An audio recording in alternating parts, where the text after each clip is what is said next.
حياؤه يربو على العذراء. السلام عليكم ورحمة الله وبركاته. الحمد لله رب العالمين والصلاة والسلام على أشرف الأنبياء والمرسلين نبينا محمد وعلى آله وصحبه أجمعين أما بعد. الحمد لله আজকে আমরা ইমাম মুসলিম রাহিমাহুল্লাহ জামি মসজিদ বড় ভাঙ্গা শারুলিয়া ডেমরা ঢাকা এই মসজিদে আমরা আলহামদুলিল্লাহ আল্লাহর একটি ঘরে আল্লাহ তাআলার সালাতের পরে আমরা এখানে বসেছি আল্লাহর দ্বীনি আলোচনা করার জন্য। আল্লাহর কাছে দোয়া করি আল্লাহ যেন আমাদের এই মজলিসটা কবুল করেন, আমিন। তিনি যেন তার ফেরেশতাদেরকে আমাদের উপরে সাকিনা নাজিল করার ব্যবস্থা, তার পক্ষ থেকে সাকিনা নাজিল করেন, ফেরেশতারা যেন আমাদের মজলিসটাকে ঢেকে রাখেন এবং তার পক্ষ থেকে আল্লাহ যেন তার কাছে যারা আছে তারা যেন তার কাছে যেন আমাদের কথা আল্লাহ স্মরণ করেন, আমাদের কথা আলোচনা করেন। আল্লাহর কাছে এই আহ্বান রাখছি। আলহামদুলিল্লাহ আমরা এই মজলিসগুলোতে আমরা বিশ্বাস করি যে এগুলো জিকিরের মজলিস, কারণ এখানে কোরআন হাদিসের আলোচনা হবে, দ্বীনের আলোচনা হবে। আর জিকিরের মজলিসগুলো হচ্ছে দুনিয়ার মধ্যে শ্রেষ্ঠ মজলিস, কোনো সন্দেহ নেই। আল্লাহর কাছে দোয়া করি যেন আমাদের এই মজলিসটাকে জিকিরের মজলিস হিসেবে কবুল করেন, বলেন আমিন। আলহামদুলিল্লাহ আমরা আজকের আলোচ্য বিষয়টা আপনাকে শুনিয়ে দিচ্ছি, ইসলামের শাসক ও জনগণের পারস্পরিক দায়িত্ব হকসমূহ। এটা হচ্ছে আজকে আলোচ্য বিষয়। এই আলোচ্য বিষয়ে সুবহানাল্লাহ, এই আলোচ্য বিষয়ে মাত্র আল্লাহ তাআলা কোরআনে কারিমে দুটি আয়াতে উল্লেখ করেছেন, আর দুটি আয়াত পরপর উল্লেখ করেছেন একটার সাথে একটা। ইবনে তাইমিয়া রাহমাতুল্লাহ আলাইহি এই দুটি আয়াত দিয়ে একটা গ্রন্থ লিখেছেন, নাম দিয়েছেন আস-সিয়াসাতুশ শারঈয়া। এই নামটাও অবশ্য অন্যরা দিয়েছেন, তিনি তো আর এই নাম দেন নাই, তিনি বলে আলোচনা করে গেছেন। এই দুটি আয়াত দিয়ে একটা বই লিখেছেন। তো আমরা দুটি আয়াত ভালো করে বুঝি তাহলে ইবনে তাইমিয়ার বইটা সহজে বুঝে ফেলব। ইবনে তাইমিয়া রাহমাতুল্লাহ আলাইহি এই যে শাসক এবং জনগণের পারস্পরিক দায়িত্ব, কর্তব্য, হক সমূহ নিয়ে আলোচনা করেছেন। তিনি আয়াতটা এনেছেন প্রথমে দুটি, সূরা আন-নিসার ৫৮ এবং ৫৯ নম্বর আয়াত। সূরা আন-নিসার ৫৮ এবং ৫৯ নম্বর আয়াত। ৫৮, ইন্নাল্লাহা ইয়া'মুরুকুম আন তু'আদ্দুল আমানাতি ইলা আহলিহা ওয়া ইযা হাকামতুম বাইনান নাসি আন তাহকুমু বিল আদল ইন্নাল্লাহা নি'মা ইয়া'ইযুকুম বিহি ইন্নাল্লাহা কানা সামিআন বাসীরা। এই আয়াতটা হচ্ছে সূরা আন-নিসার 58 বা ৫৮ নম্বর আয়াত। এরপর আয়াতটা হচ্ছে ইয়া আইয়ুহাল্লাযীনা আমানু আতিউল্লাহা ওয়া আতিউর রাসূলা ওয়া উলিল আমরি মিনকুম ফা ইন তানাযা'তুম ফি শাইইন ফারুদ্দু ইলাল্লাহি ওয়ার রাসূল ইন কুনতুম তু'মিনুনা বিল্লাহি ওয়াল ইয়াউমিল আখির যালিকা খায়রুন ওয়া আহসানু তা'ওয়িলা।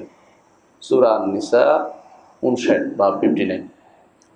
এই দুটি আয়াতেই মূলত আমরা এই বিষয়টা নিয়ে আলোচনা করব। দুটি আয়াত নিয়ে আলোচনা হবে পুরোটাই ইনশাআল্লাহ, কারণ শাসক ও শাসিতের ব্যাপারে কোরআনে কারিমে এই দুটি আয়াতে বিস্তারিত বলছে। বাকিগুলি আমরা এর সাথে তাবের হিসাবে আনবো, সাথে সাথে তাবের যেমন বলা হয় ফিকহের কায়দা ফিকহি হিসাবে। তাহলে আমরা দেখতে পাচ্ছি যে এই আয়াতের যে যদি বলেন যে শাসক ও শাসিত, সরকার ও জনগণ, সেটাই বলেন। সরকার ও জনগণের মধ্যে দুটি জিনিসের মধ্যে একটা কম্বাইন্ড আলোচনা হবে। একটা হচ্ছে আদাউল আমানাত ইলা আহলিহা, আমানত তার যারা আমানতের অধিকারী, আমানত রাখার অধিকারী তাদের কাছে দেয়া, প্রত্যাপন করা। মানে আমানত কার কাছে দিবেন আপনি একটা যারা মালিক আমানত তার কাছে যথাযথভাবে পৌঁছে দেয়া, এটা হলো ১ নম্বর কথা। তো আমানতগুলো হচ্ছে ওয়ালায়াত এবং আমওয়াল, ইবনে তাইমিয়া বলতেছেন এটা। আর দ্বিতীয় কাজ হচ্ছে আল হুকুম বিল আদল আন তাহকুম বিল আদল। প্রথম আয়াতটা যেটা বলা হয়েছে যে ইন্নাল্লাহা ইয়া'মুরুকুম আন তু'আদ্দুল আমানাতি ইলা আহলিহা ওয়া ইযা হাকামতুম বাইনান নাসি আন তাহকুমু বিল আদল। তো দ্বিতীয়টা হচ্ছে আল হুকুম বিল আদল। তিনি সংক্ষেপে উল্লেখ করে আল্লাহ কোরআনে উল্লেখ করে দিয়েছেন। হুকুম বিল আদল হবে হুদুদ এবং হুকুক, হুদুদ এবং হুকুক। আর হুদুদের ব্যাপারে হয় অনির্ধারিত লোকদের ব্যাপারে হবে হুদুদ ও হুকুক, না হলে নির্ধারিত কিছু লোকদের ব্যাপারে হবে। এই হচ্ছে রাষ্ট্রের অধিকার। রাষ্ট্রের কাছে আপনি এগুলি পাবেন, রাষ্ট্রের কাছে আপনি এগুলি পাবেন। একটা হচ্ছে আপনি আমানত রাষ্ট্রে আপনার কাছে পৌঁছে দেওয়ার দায়িত্ব, মানে রাষ্ট্র আপনাকে আপনার আমানত যেটা আপনার পাঠাবেন, আপনি যে প্রাপ্যটা আপনাকে দিবেন। 2 নম্বর হচ্ছে হুকুম বিল আদল, ইনসাফপূর্ণ বিচার। ইনসাফপূর্ণ বিচার শব্দ কি বেশি বাইরে যাচ্ছে? এটা কমাই দিচ্ছে, ঠিক আছে, এমনি হবে, শোনা যাচ্ছে এখন? আচ্ছা ঠিক আছে, এখন আর অসুবিধা হবে না আশা করি। তাই আর দ্বিতীয়টা হচ্ছে হুকুম বিল আদল, এটা ইনসাফ ভিত্তিক বিচার করা। এটা অনির্ধারিত অনেকের উপর দিয়ে নির্ধারিত আছে, আবার নির্ধারিত কিছু ব্যক্তির উপর দিয়ে আছে। এইভাবে হচ্ছে রাষ্ট্রের কর্মকাণ্ড চলবে। আর বান্দা কী করবে? শাসিতরা কী করবে? শাসিতরা করবে রাষ্ট্রের প্রতি, এটা আল্লাহ তাআলা যেটা উল্লেখ করেছেন, ইয়া আইয়ুহাল্লাযীনা আমানু আতিউল্লাহ ওয়া আতিউর রাসূলা ওয়া উলিল আমরি মিনকুম, উলিল আমরে মিনকুম। তো তাদের দায়িত্ব হচ্ছে তাআত। এটুকু কোরআনে কারীম উল্লেখ করেছে, আমরা বিস্তারিত আলোচনা করব। তো এটুকু দিয়ে ইবনে তাইমিয়া রাহমাতুল্লাহ বিস্তারিত ব্যাখ্যা করে, মাশাআল্লাহ আলহামদুলিল্লাহ, ওনার তো নাফাস তাওয়িল, মানে অনেক লম্বা তার আলোচনা, একটা আয়াত দিয়ে শুরু করে এটা দিয়ে পুরো বই লিখে ফেলেছেন। তো আমরা এটাকে ব্যাখ্যা করে আলোচনা করব ইনশাআল্লাহ। প্রথমে আলোচনা করি শাসকের কি দায়িত্ব। শাসকের কি দায়িত্ব? শাসকের দায়িত্ব কেন জানতে হবে? কারণ ইসলাম মনে করে শাসক বা শাসন হচ্ছে আমানত, মানে শাসন করাটা হচ্ছে একটা বড় ধরনের দায়িত্ব হাতে নেয়া। এর জন্য আল্লাহর কাছে জিজ্ঞাসা করা হবে, আমানাতের ব্যাপারে জিজ্ঞাসা করা হবে। এই জন্য আমানাতেরও জিজ্ঞাসা করা হবে। এই শাসকরা হচ্ছে সবচেয়ে বড় আমানত বহন করে। যদি ভালো হয়, হাকিম আদেল হয়, তাহলে আরশের নিচে ছায়া পাবে। আর যদি জালেম হয়, তাহলে তার জন্য বড় ধরনের শাস্তি অপেক্ষা করছে, যেটা হাদিসে আছে। তো কি কি কাজ করলে একজন শাসক তার দায়িত্ব পালন হয়ে যাবে? 1 নম্বর কাজ হচ্ছে যেটা কেবল ওয়াজিবাত আসাসিয়া, মৌলিক দায়িত্ব বা ওয়াজিবাত দ্বীনিয়া, যেটা পালন করতেই হবে তাকে। এ ব্যাপারে কোনো ছাড় চলবে না, অথচ এই ব্যাপারে ছাড়টা হয়ে যায় বেশিরভাগ সময় মানুষের মধ্যে দেখা যায় শাসকদের মাঝে। দ্বীনি দায়িত্ব, দ্বীনের দায়িত্ব পালন করা সবার আগে। এটাকে বলে ইকামতুদ্দিন, দ্বীন প্রতিষ্ঠা করা। দ্বীন প্রতিষ্ঠা বলতে কি বোঝায়? আমাদের সমাজে যা বুঝে তা নয়। দ্বীন প্রতিষ্ঠা বলতে 2টা জিনিস বুঝে। দ্বীন প্রতিষ্ঠা বলতে 2টা জিনিস বোঝায়। 1 নম্বর হচ্ছে দ্বীনকে সংরক্ষণ করা, 2 নম্বর হচ্ছে দ্বীনকে বাস্তবায়ন করা। ঠিক আছে? তাহলে আমরা বলতে চাচ্ছি যে শাসকের যে হকের মধ্যে যেটা প্রথম হক হচ্ছে যে মৌলিক হকের মধ্যে একটা হচ্ছে দ্বীন প্রতিষ্ঠা করা। এইটার ভিতরে 2টা জিনিস, একটা হচ্ছে দ্বীনকে সংরক্ষণ করা, আরেকটা হচ্ছে দ্বীনকে প্রচার প্রসার করা। আরেকটা হক, একটা দ্বীন প্রতিষ্ঠা। আরেকটা হক হচ্ছে দ্বীন দিয়ে দুনিয়ার শাসন ব্যবস্থা পরিচালনা করা, দ্বীন দিয়ে দুনিয়াকে শাসন করা, বুঝছেন তো? তাহলে দ্বীনটাকে মেইন, তাহলে ওয়াজিবাত দ্বীনিয়া বা ওয়াজিবাত আসাসিয়া, মৌলিক দায়িত্ব হচ্ছে শাসকের যে তিনি দ্বীনের একামত করবেন, দ্বীনকে প্রতিষ্ঠা করবেন। আর দায়িত্ব হচ্ছে দ্বীন দিয়ে তার শাসন পরিচালনা করবেন, এটা তার দায়িত্ব। তো দ্বীন দিয়ে হেফজ কীভাবে করবেন? দ্বীনের হেফজ কীভাবে করবেন? প্রথমত আমরা বলছি দ্বীন হেফাজত করবেন এবং দ্বীনকে বাস্তবায়ন করবেন। তো দ্বীনকে হেফাজত কীভাবে করবেন? এটার জন্য 3টি জিনিস। 1 নম্বর হচ্ছে দ্বীনের প্রচার প্রসার করবেন, তার দায়িত্ব এটা। যেমন রাসূলুল্লাহ সাল্লাল্লাহু আলাইহি ওয়াসাল্লাম, নবীরা যেটা করেছেন, মুহাম্মদ সাল্লাল্লাহু আলাইহি ওয়াসাল্লাম যেটা করেছেন, এবং এর দিকে আহ্বান জানাবেন, দাওয়াত ইলাল্লাহ। আমরা ইকামতে দ্বীন বলতে এগুলি কোনোটাই বুঝি না আমাদের সমাজে, তাই না? অথচ মূল কাজটা হচ্ছে ইকামত দ্বীনের নসরুদ্দিন, আর হচ্ছে আর দাওয়াতু ইলাইহি। এটা প্রথম কাজ হবে দ্বীনের প্রচার প্রসার করা এবং এই দ্বীনের দিকে মানুষদেরকে আহ্বান জানানো। কীভাবে আহ্বান জানানো? বিল কলম, কলম দিয়ে লিখনির মাধ্যমে, বিল লিসান, জিহ্বার মাধ্যমে, অথবা বিস সিনান, তিনি যেহেতু শাসক তার সিনানের ক্ষমতাও আছে, তরবারির ক্ষমতাও আছে। ওমর রাদিয়াল্লাহু আনহু যেটা তোলা দিতেন, উপরে উঠাইলে বুঝতেন যে ভয় পাইছে, সবাই ঠিক হয়ে যেত। আর উল্টাপাল্টা করলে তিনি কী করতেন? সবিকের যেমন পিটাইছেন, সবিক কোরআন নিয়ে এখান থেকে ওইখানে বিরুদ্ধে লাগাচ্ছিল। ওমর রাদিয়াল্লাহু আনহু বলছেন একটা আনো, খেজুরের ডাল দিয়ে মাথা পিটিয়েছেন, বলতে গেছে? বলে হ্যাঁ, সব চলে গেছে। বলে এরকম না হলে সিনান লাগবে, শাসকের এটা বিশেষ দায়িত্ব। এই জন্য 1 নম্বর কাজ হচ্ছে একামতুদ্দিন। একামতুদ্দিনের প্রথম কাজ হচ্ছে কি করা? সংরক্ষণ করা। আর সংরক্ষণ করতে হলে, দিন সংরক্ষণ করতে হলে 1 নম্বর দায়িত্ব, আমি একের ভিতরে এক আবার আসছে, বুঝছেন তো? প্রথম দায়িত্ব হচ্ছে দিনকে প্রসার করা, দিনের দিকে মানুষকে আহ্বান করা। বিল কলমি ওয়াল লিসানি ও বিস সিনানি। কলম, লিসান এবং সিনান। সিনান মানে হচ্ছে তরবারি, অস্ত্র। অস্ত্র দিয়ে হলো সোজা করতে হবে তাদেরকে, অস্ত্র দিয়ে হলো সোজা করতে হবে।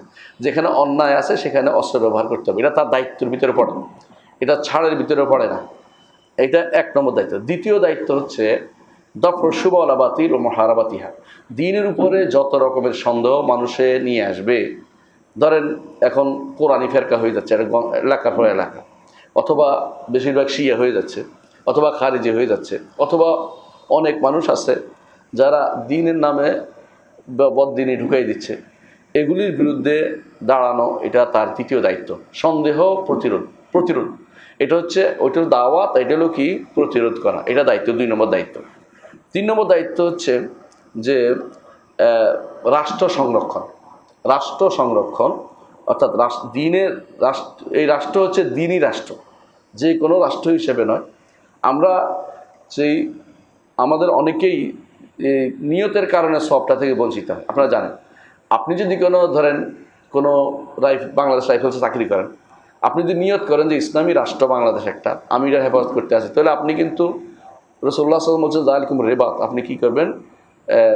রেবাতের সওয়াব পাবেন। রেবাত হচ্ছে যেটাতে বলছে মরা মাত্রই প্রশ্ন কোনো নাই, তাদের আর প্রশ্ন নাই, জান্নাতে যাওয়া যথেষ্ট। এত বিশাল সুবিধা ইসলামী রাষ্ট্র, সীমানা পাহারা দেয়া। তো এই দায়িত্বটা নিয়তের কারণে হয় না, কারণ আমরা মনে করি যে আমরা একটা রাষ্ট্র আছি, হ্যাঁ, এইটা অমুক রাষ্ট্র, এই জাতীয় রাষ্ট্র, ওই জাতীয়, কত রকম ভাগ করি না, জাতীয়তাবাদী রাষ্ট্র, অথবা গণতান্ত্রিক রাষ্ট্র, অথবা সমাজতান্ত্রিক রাষ্ট্র, অথবা কত রকমের রাষ্ট্র নাম দিচ্ছি আমরা। এগুলির কারণে কিন্তু আমরা পুরো জিনিসটা থেকে বঞ্চিত হচ্ছে, কোনো সওয়াবের অধিকার হচ্ছে না, বরং আরও গুনাহ হবে। অনেক সময় মারা গেলে এগুলি রায়াতিন আইমিয়া, মানে না জানা কোনো ঝান্ডার পিছনে মারা যাওয়ার মতো অবস্থা হবে। এই জন্য আমি 3টা বলেছি, হ্যাঁ, মনে রাখতে পারবেন কেউ?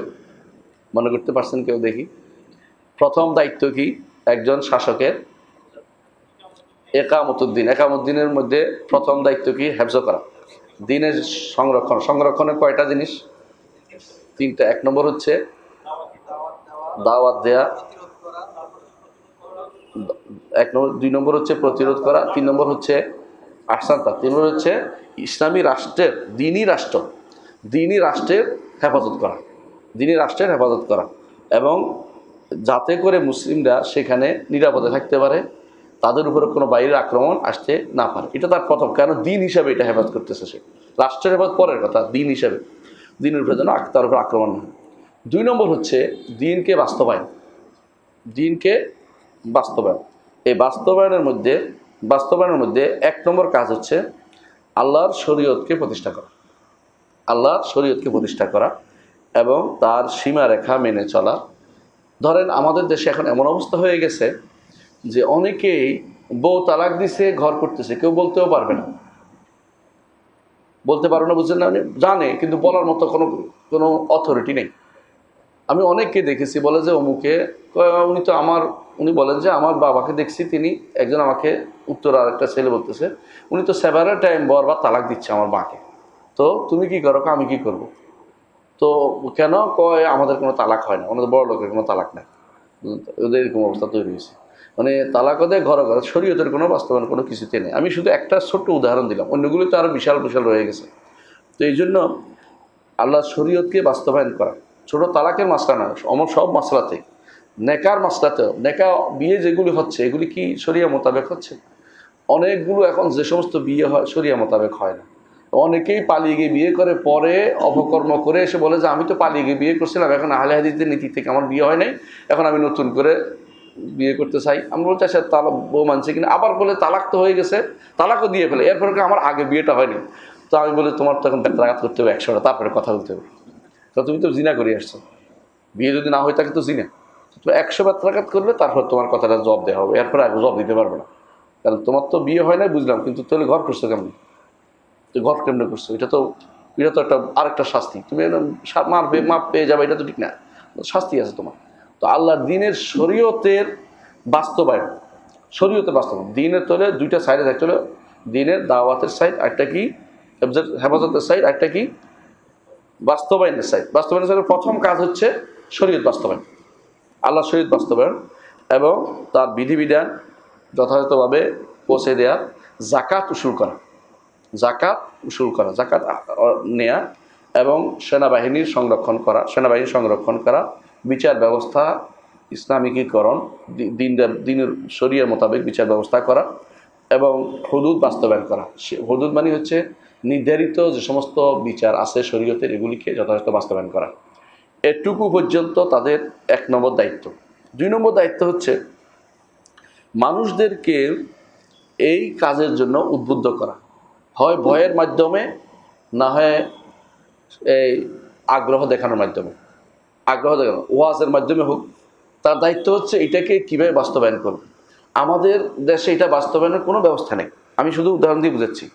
আপনি কি জানেন সারা বাংলাদেশে কোথাও আল্লাহর শরীয়ত পড়ানো হয় না?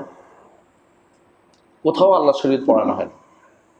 আমাদের দেশে যেগুলি পড়ানো হয় এগুলি হচ্ছে জাস্ট গতানুগতিক, যে মাদ্রাসাগুলিতে যা যা পড়েন এগুলি কি কোথাও আল্লাহ শরীয়ত পড়েন? এবং যেগুলি পড়ে এগুলি কি শরীয়ত সম্পর্কে তারা জানে? শরীয়ত বাস্তবায়ন না করলে যে গুনাহ হয়, ঈমান চলে যায়। আল্লাহ শরীয়তে বাস্তবায়ন, আল্লাহ শরীয়ত অবজ্ঞা করলে যে ঈমান চলে যায়, এইটুকু ধারণা আমাদের হুজুরদেরও নেই, আলেমদেরও নেই। বিশেষ করে বড় বড় মাদ্রাসার হুজুর জিজ্ঞাসা করবেন, আচ্ছা আল্লাহ শরীয়ত যে বাস্তবায়িত হচ্ছে না, এবারে আপনাদের কি কোনো দায়িত্ব নেই? তারা ওয়াজও করেন, আলোচনাও করেন। তারা শুধু ফাজাইল নিয়ে আসেন অনেকেই, কিন্তু ফারায়েজ হুদুদ নিয়ে তাদের আলোচনা কখনো আসে না। এই জন্য 2 নম্বর দায়িত্ব হচ্ছে তাদের দায়িত্ব, শাসকের দায়িত্ব হচ্ছে মানুষদেরকে দুইভাবে, হয় তারগিব দিবে, উৎসাহ দিবে যে আল্লাহ দিন মানা দরকার, আল্লাহ দিন মানতে হবে তোমাদেরকে, রেডিওতে, টেলিভিশনে, মিডিয়াতে বিভিন্নভাবে দিনের উৎসাহ দিবে, অথবা ভয় দেখাবে যে যদি না মানো, এখানে যদি কোনো আজান না হয় তাহলে আমি দেখে নেব। কারণ আলেমরা বলে থাকেন যদি কোথাও কোনো এলাকার মানুষ বলে আজান দিব না, রাষ্ট্রের উপর কর্তব্য হয়ে যায় সেখানে যুদ্ধ করা, কর্তব্য হয়ে সেখানে যুদ্ধ করা। ইবনে তাইমিয়া রাহমাতুল্লাহ আলাইহি যুদ্ধ করেছেন তাতারদের বিরুদ্ধে। কী জন্য বলেন তো? কারণ তারা শরীয়ত বাস্তবায়ন করতে অস্বীকার করেছিল, এই জন্য ইবনে তাইমিয়া যুদ্ধ করেছেন। তাতারদের কাছে যখন তিনি আলোচনা করতে গেছেন, তারা তখন দেখাচ্ছে ইবনে তাইমিয়া রাহমাতুল্লাহ আলাইহিকে যে দেখেন আমাদের কাজী আছে, দেখুন আমাদের মুয়াজ্জিন আছে, আমাদের ইমাম আছে, তিনি তো ইমাম দেয়, আজান দেয়, তারপর আপনার সমস্যা কোথায়?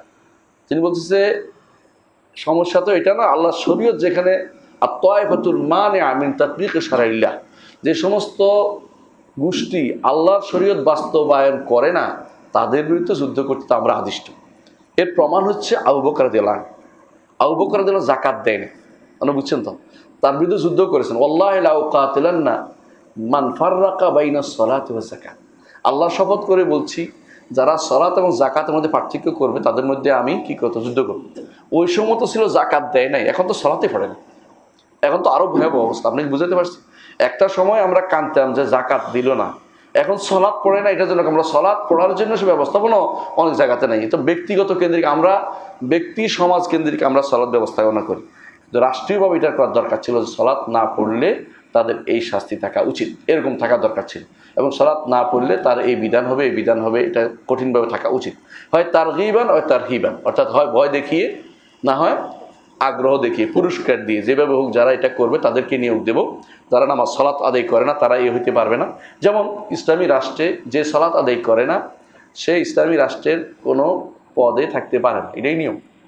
কারণ সে তো এমপি হইতে পারে না, সে বিচারক হতে পারবে না, সে ডিসি এসপি হইতে পারবে না, সে কোনো দায়িত্বে থাকতে পারে না। কারণ সে তো মুসলিম না, যে সালাত আদায় করে না, একবারে বাদ দিয়ে দিছে। যে পড়ে ছাড়ে সেটা হলো গুনাহগার, বা এটা ইখতিলাফের মাসালা, এ নিয়ে আমি যাচ্ছি না। কিন্তু যারা আমাদের দেশে একটা বিশাল গোষ্ঠী আছে দিন সম্পর্কে সম্পূর্ণ অবজ্ঞা করে যাচ্ছে দিনকে, এবং সেগুলি তারা বিভিন্ন মিডিয়াতেও বলে যাচ্ছে অবলীলায়, কোনো মুখে কোনো বাঁধছে না। বরং যারা দিন মানে তাদের বিরুদ্ধে যত বেশি খোঁচাখুচি করতে পারে, যত বদনামি করতে পারে, তারা অনেকটা বেশি খুশি থাকে। তো এইগুলি কিন্তু রাষ্ট্রীয় দায়িত্ব, ব্যক্তি দায়িত্ব না। এখন ব্যক্তি দায়িত্ব হিসেবে আমরা নিয়ে আমাদের অনেকেই নিয়ে কষ্ট পায়, কিন্তু রাষ্ট্রীয় দায়িত্ব হলে এই কষ্টটা কমে যেত, এই কষ্টটা কমে যেত। তো আপনারা জানেন যে এই দায়িত্ব এখনও যে জায়গাতে সবচেয়ে বেশি প্রতিফলিত, আলহামদুলিল্লাহ সৌদি আরবে এটা প্রতিফলিত হয়। আপনারা জানেন যে ওখানে যে খবর পাওয়া যায় যে তিনি নামাজ পড়তো না, তাহলে বলে যে তার সাথে আর এই হবে না, এই হবে না, অনেকগুলো হুকুম চলে আসে কোর্টের পক্ষ থেকে, যে এমনকি তাকে কোনো দায়িত্ব থেকে সব দায়িত্ব অব্যাহতি দেওয়া যায়, সে নামাজ সালাত আদায় করে না। তো এরকম এরকম যদি থাকতো যে তারহিব যে সালাত আদায়কারীকে প্রাধান্য দেওয়া হবে বা তাদেরকে দেওয়া হবে, যারা সালাত আদায় করে না তাদেরকে বাদ দেওয়া হবে, দেখবেন মানুষ সুন্দর হয়ে যেত। কারণ আল্লাহ তাআলা ইন্নাল্লাহ লা ইয়াজরু বিস-সুলতানি মা লা ইয়াজরুল কোরআন, এটা ওসমান রাদিয়াল্লাহু আনহু বলেছেন। ইমাম ইবনে কাসির রহমতুল্লাহ আলাইহি এটা এনেছেন সূরা হাদীদের তাফসিরে, যে আল্লাহ তাআলা সুলতান দিয়ে যা, শাসক দিয়ে যা করতে পারেন, ওয়াজ দিয়ে তা করতে পারেন, কোরআন দিয়ে তা করতে পারেন। আপনি কোরআন ওয়াজ করলেন, শুনল না, আসলোই না, কিন্তু শাসকের একটা অর্ডার কিন্তু অনেক ভালো কাজ দেয়। আপনি ভালো করে দেখবেন, যে কোনো একটা অর্ডার অনেক ভালো কাজ দেয়। তো এরকম এই জন্য দুইটি কাজ আমরা বলেছি, কি দুইটা কাজ। একামতের দিনের তৈলে কয়টা ধারা হলো? দুইটা স্যার। একটা হলো কি, আবার বলছি মন থাকার জন্য, দিনকে হেফাজত করা, আর একটা হলো দিনকে বাস্তবায়ন করা। দিনকে হেফাজত করার কথা তিনটা বলছি, আর দিন বাস্তবায়নের কথা জন্য দুইটা বলছি। বুঝতে আসছে? তাহলে আমরা এটা মনে থাকার জন্য, মুখস্থ রাখার জন্য বলছি, যাতে করে বুঝতে পারি যে আমরা আসলে একামতের দিন নামে যা চালিয়ে যাচ্ছি আসলে কি একামতের দিন কিনা। একামত দিন তো এটা রাষ্ট্রীয় দায়িত্ব, ব্যক্তিরও দায়িত্ব, তার অধীনস্থদের জন্য প্রত্যেকে তার দায়িত্বশীল। প্রত্যেকে কুল্লুকুম রাইন ও কুল্লুকুম মাসউলুন আন রাইয়াতিহি। আপনার ঘরে আপনি দায়িত্বশীল, আপনি এটা আদায় করবেন। এইটাই হচ্ছে দ্বিতীয়টা, এটা হচ্ছে দ্বিতীয় যেটা বলছি, যে মানুষদেরকে তারহিব দিয়ে কাজ করবেন। এটা দুই জায়গায় হয়। শাসক করবে হাতের মাধ্যমে, শাসক করবে হাতের মাধ্যমে। রাসূলুল্লাহ সাল্লাল্লাহু আলাইহি ওয়াসাল্লাম বলেছেন, মান রা মিনকুম মুনকারান ফালিয়ুগাইয়ির বিয়াদিহি ফাইন লাম ইয়াস্তাতি' ফাবিলিসানি ফাইন ইস্তাতা' বিকলবি। তো শাসক কীভাবে করবেন? হাতে করবেন। তার মানে এটা একদম পুরা কট্টরভাবে করতে পারবেন তিনি। মুখও করবেন, এবং কি তিনি তার জন্য 3 নম্বরটা না, কারণ আদফুল ঈমান তার কাজ না, যে আমি ঘৃণা করে দিলাম। ঘৃণা করার কি আছে? তার তো ক্ষমতা আছে বেশি, তার ক্ষমতা আছে, সে হাত দিয়েও করবেন, মুখ দিয়েও করবেন। আমাদের জন্য যারা, এটা আমর বিল মারুফ নাহি আনিল মুনকারের পর্যায়ে, এটা হলো আমর বিল নাহি আনিল মুনকার। এটা শাসক বাস্তবায়ন করবেন, এর জন্য লোক নিয়োগ দিবেন। আরব দেশে এটা আগে লোক ছিল, বলতো যে মোতাওয়ারা কি করতো, কেউ যদি কোনো এই দরজা বন্ধ করতো না মসজিদের, তাহলে কি ইয়ার দোকানের, তো দোকানে তালা লাগাই দিত। আর আমি একবার কাশিমে ছিলাম, দেখছিলাম যে ওখানে যদি অমুসলিম যারা কাজ করে তারাও দরজা বন্ধ করে ভিতরে থাকে ভয়ে, যে ধরে নিয়ে যাবে। তো আমাদের বাংলাদেশিরা তো অমুসলিম না, তারপর নামাজ পড়তে যায় না, তো এর মোতাওয়ারা ধরে এনে ওই আকাশের তারকা ইয়ার দিকে, সূর্যের দিকে, ইট একটা দিয়ে বলে তাকাই থাকবে ইটের দিকে। 1 ঘন্টা 2 ঘন্টা পরে সোজা হয়ে যায়, এরপরে আর এক জীবনে কোনোদিন সালাত ত্যাগ করে না, সোজা মসজিদে চলে যায় আজান হইলেই। তো এইটা থাকার দরকার আছে। কেন? এটা হলো শাসকের কাজ, তাই না? শাসকে এই কাজটা করবে। এর বাইরে প্রত্যেকেই যে যেখানে মাসউল, সেখানে তার আমর বিল নাহি আনিল মুনকার দায়িত্বটা তার রয়েছে। যেমন তার এলাকাতে ডিসি সাহেব তার এলাকার দায়িত্বশীল, এবং কি যারা এই এলাকার আছেন, এই উপজেলা নির্বাহী অফিসার, তিনি তার এলাকার দায়িত্বশীল। চেয়ারম্যানরা তার এলাকার দায়িত্বশীল, মেম্বার তার অধীনস্থ দায়িত্বশীল। একটা পরিবারের মধ্যে পিতা তার ঘরের ব্যাপারে দায়িত্বশীল, পুরো ইয়ার ব্যাপারে। একটা মা তার একান্ত ঘরের মেয়েদের ব্যাপারে বা ছেলেদের ব্যাপারে ঘরের মধ্যে দায়িত্বশীল, আর পিতা সন্তানদের পুরো দেশে ঘরে বাইরে সবখানে দায়িত্বশীল। এই জন্য রাসূলুল্লাহ সাল্লাল্লাহু আলাইহি ওয়াসাল্লাম হাদিসটা আপনাদের মনে আছে, কুল্লুকুম রাইন ও কুল্লুকুম মাসউলুন আন রাইয়াতিহি। প্রত্যেকেই এখানে একটা শাসকের ভূমিকা পালন করে, প্রত্যেকেই। এই জন্য এই কাজটা, এই প্রথম কাজটা হলে কি একামতুদ দিন, এটা আমরা আলোচনা করলাম। দ্বিতীয় দায়িত্ব, শাসকের দ্বিতীয় প্রধান দায়িত্ব হচ্ছে এই দিন দিয়ে দুনিয়া বাস্তবায়ন করা, দুনিয়া শাসন করা। দিন দিয়ে শাসন করবে। যারা এর বিপরীতে বিভিন্ন তন্ত্রমন্ত্র নিয়ে এসেছেন, অর্থাৎ কেউ দিন দিয়ে শাসন করবে কি, দিন তো শিখেই নাই। আপনি যদি কোনো হুজুরদেরকে কাছে যান না, আমাদের দেশের হুজুরদের কাছে, হুজুর দিন দিয়ে কেমনে শাসন করবে, হুজুর কিন্তু দিতে পারবে না। এমনকি এখন পর্যন্ত একটা যদি বলেন যে আচ্ছা আপনারা সবাই মিলে আমাদেরকে এই একটা ইসলামিক সংবিধানটা রচনা করে, দেখবেন যে অনেকেই খবর নেই, কইতে পারবে না এটা কীভাবে করবে। কিন্তু এটা দায়িত্ব ছিল, এরা অমুকে ফর্মুলা দেওয়ার জন্য ব্যস্ত হয়ে পড়ছে। এর কারণ হচ্ছে আমরা দিনকে শিক্ষা ব্যবস্থায় আনি নাই। শিক্ষা ব্যবস্থায় শুধু সালাত যাকাত কেমনে আদায় করবে এটুকুর মধ্যে শিক্ষা দেওয়া হয়, অথবা আগে 40 হাদিস শিক্ষা দেওয়া হতো, 40 হাদিস মুখস্থ করলে বিশাল কিছু মনে করা হতো। এখনও দিনের মধ্যে আপনি রাষ্ট্র ব্যবস্থা কীভাবে হবে, ওই যে পৌরনীতি যারা পড়ায়, কি পড়ায় এদেরকেই বলে, যারা ইউনিভার্সিটিতে যারা বিভিন্ন নতুন সাবজেক্ট খুলছে, যেই সাবজেক্টগুলো আমার ইসলামের সাথে কোনো সম্পর্ক নেই, যেমন অর্থনীতির বিষয়টা ইসলামের সাথে কোনো সম্পর্ক নেই। এই জন্য আমাদের দেশে অর্থমন্ত্রী বলতে পারে এই কথা যে ইসলামী অর্থনীতি বুঝি না। বলতে মুশাররা বলে ফেলছে। কত সময় আপনারা শুনছেন না এরকম, যে এটা কি বুঝে আসে না, এটা কোনো অর্থনীতি হতে পারে নাকি, এরকম নাউজুবিল্লাহ। এবং অনেকে এটাও বলে ফেলে যে এটা এখন আর চলে না, তাহলে কাফের হয়ে যায় সঙ্গে সঙ্গে। কেউ যদি বলে যে এটা এখন চলে না, কাফের হয়ে যাবে, কারণ সে এটা না না চলে এটা বলতে পারে। ইসলাম কমপ্লিট কোড অফ লাইফ, জীবনের সর্বক্ষেত্রে ইসলাম আছে, সেখানে আপনি চলে না বলতে পারেন না এটাকে, আপনাকে এটা পড়াইতে হবে। তো এখন সমস্যা হচ্ছে পড়তেও দিব না, পড়বো না, পড়তেও দিব না, এমন একটা পরিবেশ দাঁড়িয়ে গেছে। এইটা যে দাঁড়াইছে, এটার নাম আরেকটা এরাদ আন দীনিল্লাহ, আল্লাহ দিন থেকে মুখ ফিরিয়ে থাকা কুফরি। ওমান আযলামু মিম্মান যুক্কিরা বিআয়াতি রাব্বিহি সুম্মা আরাদা আনহা ইন্না মিনাল মুজরিমিনা মুনতাকিমুন। দিন থেকে যারা বিমুখ থাকে, পড়বেও না, পড়াবেও না, তারা হচ্ছে বড় মুজরিম, পাপিষ্ঠ। এরা এই দেশের মধ্যে একটা বড় সয়লাভ হয়ে গেছে। আপনি এমন কোনো ইউনিভার্সিটি পাবেন না যেখানে দিনকে প্রতিটা জায়গায় জায়গায় পড়ানো হয়। কেন আমাদের দরকার পৌরনীতি, আমাদের দরকার রাষ্ট্র কীভাবে চলবে, আমাদের দরকার বৈদেশিক সম্পর্ক কীভাবে হবে, আমাদের দরকার অর্থনীতি কীভাবে হবে, আমাদের সব কিছু দরকার না, কিন্তু আমরা পড়াচ্ছি দর্শন। দর্শন তো পুকুরির মতো, কোনো কাম নেই দর্শন। ইসলামের কোনো দর্শন নেই। ইসলাম হচ্ছে মেনে নেয়ার নাম। আপনি দর্শন দিয়ে কিছু বানাবেন না, আপনি কোরআন সুন্নাহ থেকে বের করে চালাবেন, কিন্তু এটা না করে আপনি কি করছেন, আপনি চিন্তা করে নতুন একটা বের করে দিচ্ছেন, নতুন ফর্মুলা দিচ্ছেন, এটা তো হবে না। কোরআন এবং সুন্নাহ থেকে বের করে আপনি চালাতে হবে। প্রত্যেকটা ডিপার্টমেন্ট আপনার চলবে, যেগুলো রাষ্ট্র পরিচালনাকে দেখে, এগুলির কথা বলতেছি। বিজ্ঞানের বিষয়ে আমি আলোচনা করছি না, কারণ এগুলো জাগতিক বিষয়। জাগতে কীভাবে পানি থেকে আপনি বরফ বানাবেন, এটা আমার ইসলামের কোনো সমস্যার ভিতরে পড়ে না, যদি না আপনি কোনো কিছু করেন, আমি বুঝাতে পারছি। কিন্তু যেগুলো ইসলাম দিয়ে দিয়েছে, নির্ধারণ করে দিয়েছে, শাসকের দায়িত্বের ভিতরে পড়ে, শাসিত দায়িত্ব হচ্ছে এটা মেনে নেওয়া। সেখানে আপনি যা ইচ্ছা তা মানতেও পারবেন না, যা ইচ্ছা তা বাস্তবায়ন করতে পারবেন না। কিন্তু এই কথা আপনি কতদূর বলতে পারবেন, এটা যদি পরিবর্তন করতে আপনাকে মূল জায়গায় চেঞ্জ আসতে হবে। সেটা কি? শিক্ষা ব্যবস্থায় চেঞ্জ আনতে হবে। সে শিক্ষা ব্যবস্থায় চেঞ্জের জন্য আপনি কেউ চিন্তাও করে না। এই জন্য এমন লোকদের হাতে কখনো কখনো শিক্ষা ব্যবস্থা আসে যারা দিন সম্পর্কে কিছুই জানে না, দিন সম্পর্কে তাদের অবজ্ঞায় বেশি প্রকাশ পায়। অনেককে আপনি দেখতে পাবেন এরকম, সবাইকে বলছি না, অনেককেই দেখতে পাবেন এরকম। তো এরকম অনেকে যারা দিন সম্পর্কে কিছুই জানে না, এদেরকে দায়িত্ব দিচ্ছে। আপনি দুনিয়া সম্পর্কে জানে একজন দেন, দিন সম্পর্কে একজন দেন, তাহলে দেখা গেল অন্তত জানার ব্যাপারটা তারা কম্বিনেশন করতে পারতো। এটা না করে আপনি এমন লোকদেরকে দিচ্ছেন দিনের ব্যাপারে তাদের কোনো আগ্রহই নেই, তারা দিন শুনতে চায় না। তাহলে আপনি বুঝতে পারছেন যে দিন দিয়ে দুনিয়া শাসনের জন্য আমাদের যে মূল নীতি ছিল সেটা আমরা বাস্তবায়ন করতে পারিনি। এই জন্য এটা তাদের দায়িত্ব, শাসকের দায়িত্ব। তো এটার অধীন কি দায়িত্ব আছে, এটার অধীনে কি আছে? এক নম্বর হচ্ছে ইনসাফ প্রতিষ্ঠা করা। আচ্ছা, ইনসাফ প্রতিষ্ঠা কিভাবে করবে? যারা ইনসাফ সম্পর্কে জ্ঞান নাই, যাদের কাছে LGBT কি হলো ইনসাফ, আপনি বুঝেন না, যাদের কাছে নারীকে ঘর থেকে বের করা ইনসাফ, যাদের কাছে নারী বিয়ে দেওয়ার ক্ষেত্রে তার এত বছর না হলে বিয়ে দিতে পারবে না, কিন্তু অপকর্ম করে বেড়াইতে পারবে, তাদের কাছে আপনি ইনসাফ কীভাবে কামনা করেন? আপনি বুঝাতে পারছি কথাটা? এটা বড় ধরনের একটা মানে আমাদের নৈতিক অধঃপতন যে কতটুকু পৌঁছে গেছে বুঝতে পারছেন। এরা তো আপনাদের ঘরের কারো না কারোর ভাই, কারো না কারোর সন্তান, কিন্তু কেন এটা তৈরি হয়েছে এরকম? কারণ তারা জীবনে কোনোদিন এভাবে তাদেরকে পড়ানো হয় না। তারা এমন জায়গায় পড়েছে দেশের বাইরে বা বিভিন্ন জায়গাতে, যেখানে তাদেরকে শেখানোই হয়েছে যে ইসলাম ব্যাকডেটেড, মানে ইসলাম হচ্ছে পিছনের কাতারের, এইটা এখন আর চলবে বলে মনে হয়। এদের অধিকাংশ অন্তরের কন্দরে এই কথাগুলি আছে। না থাকলে আল্লাহ মাফ করুক, আমার ধারণা যেন ভুল হয়, আমি আশা করি আমার ধারণা যেন ভুল হয়ে যায়, ওরা যেন একদম আল্লাহর ফেরেশতা হয়ে যায়, এটা আমি কামনা করি, আল্লাহর কাছে দোয়া করি আল্লাহ যেন এরকম বানিয়ে দেয়।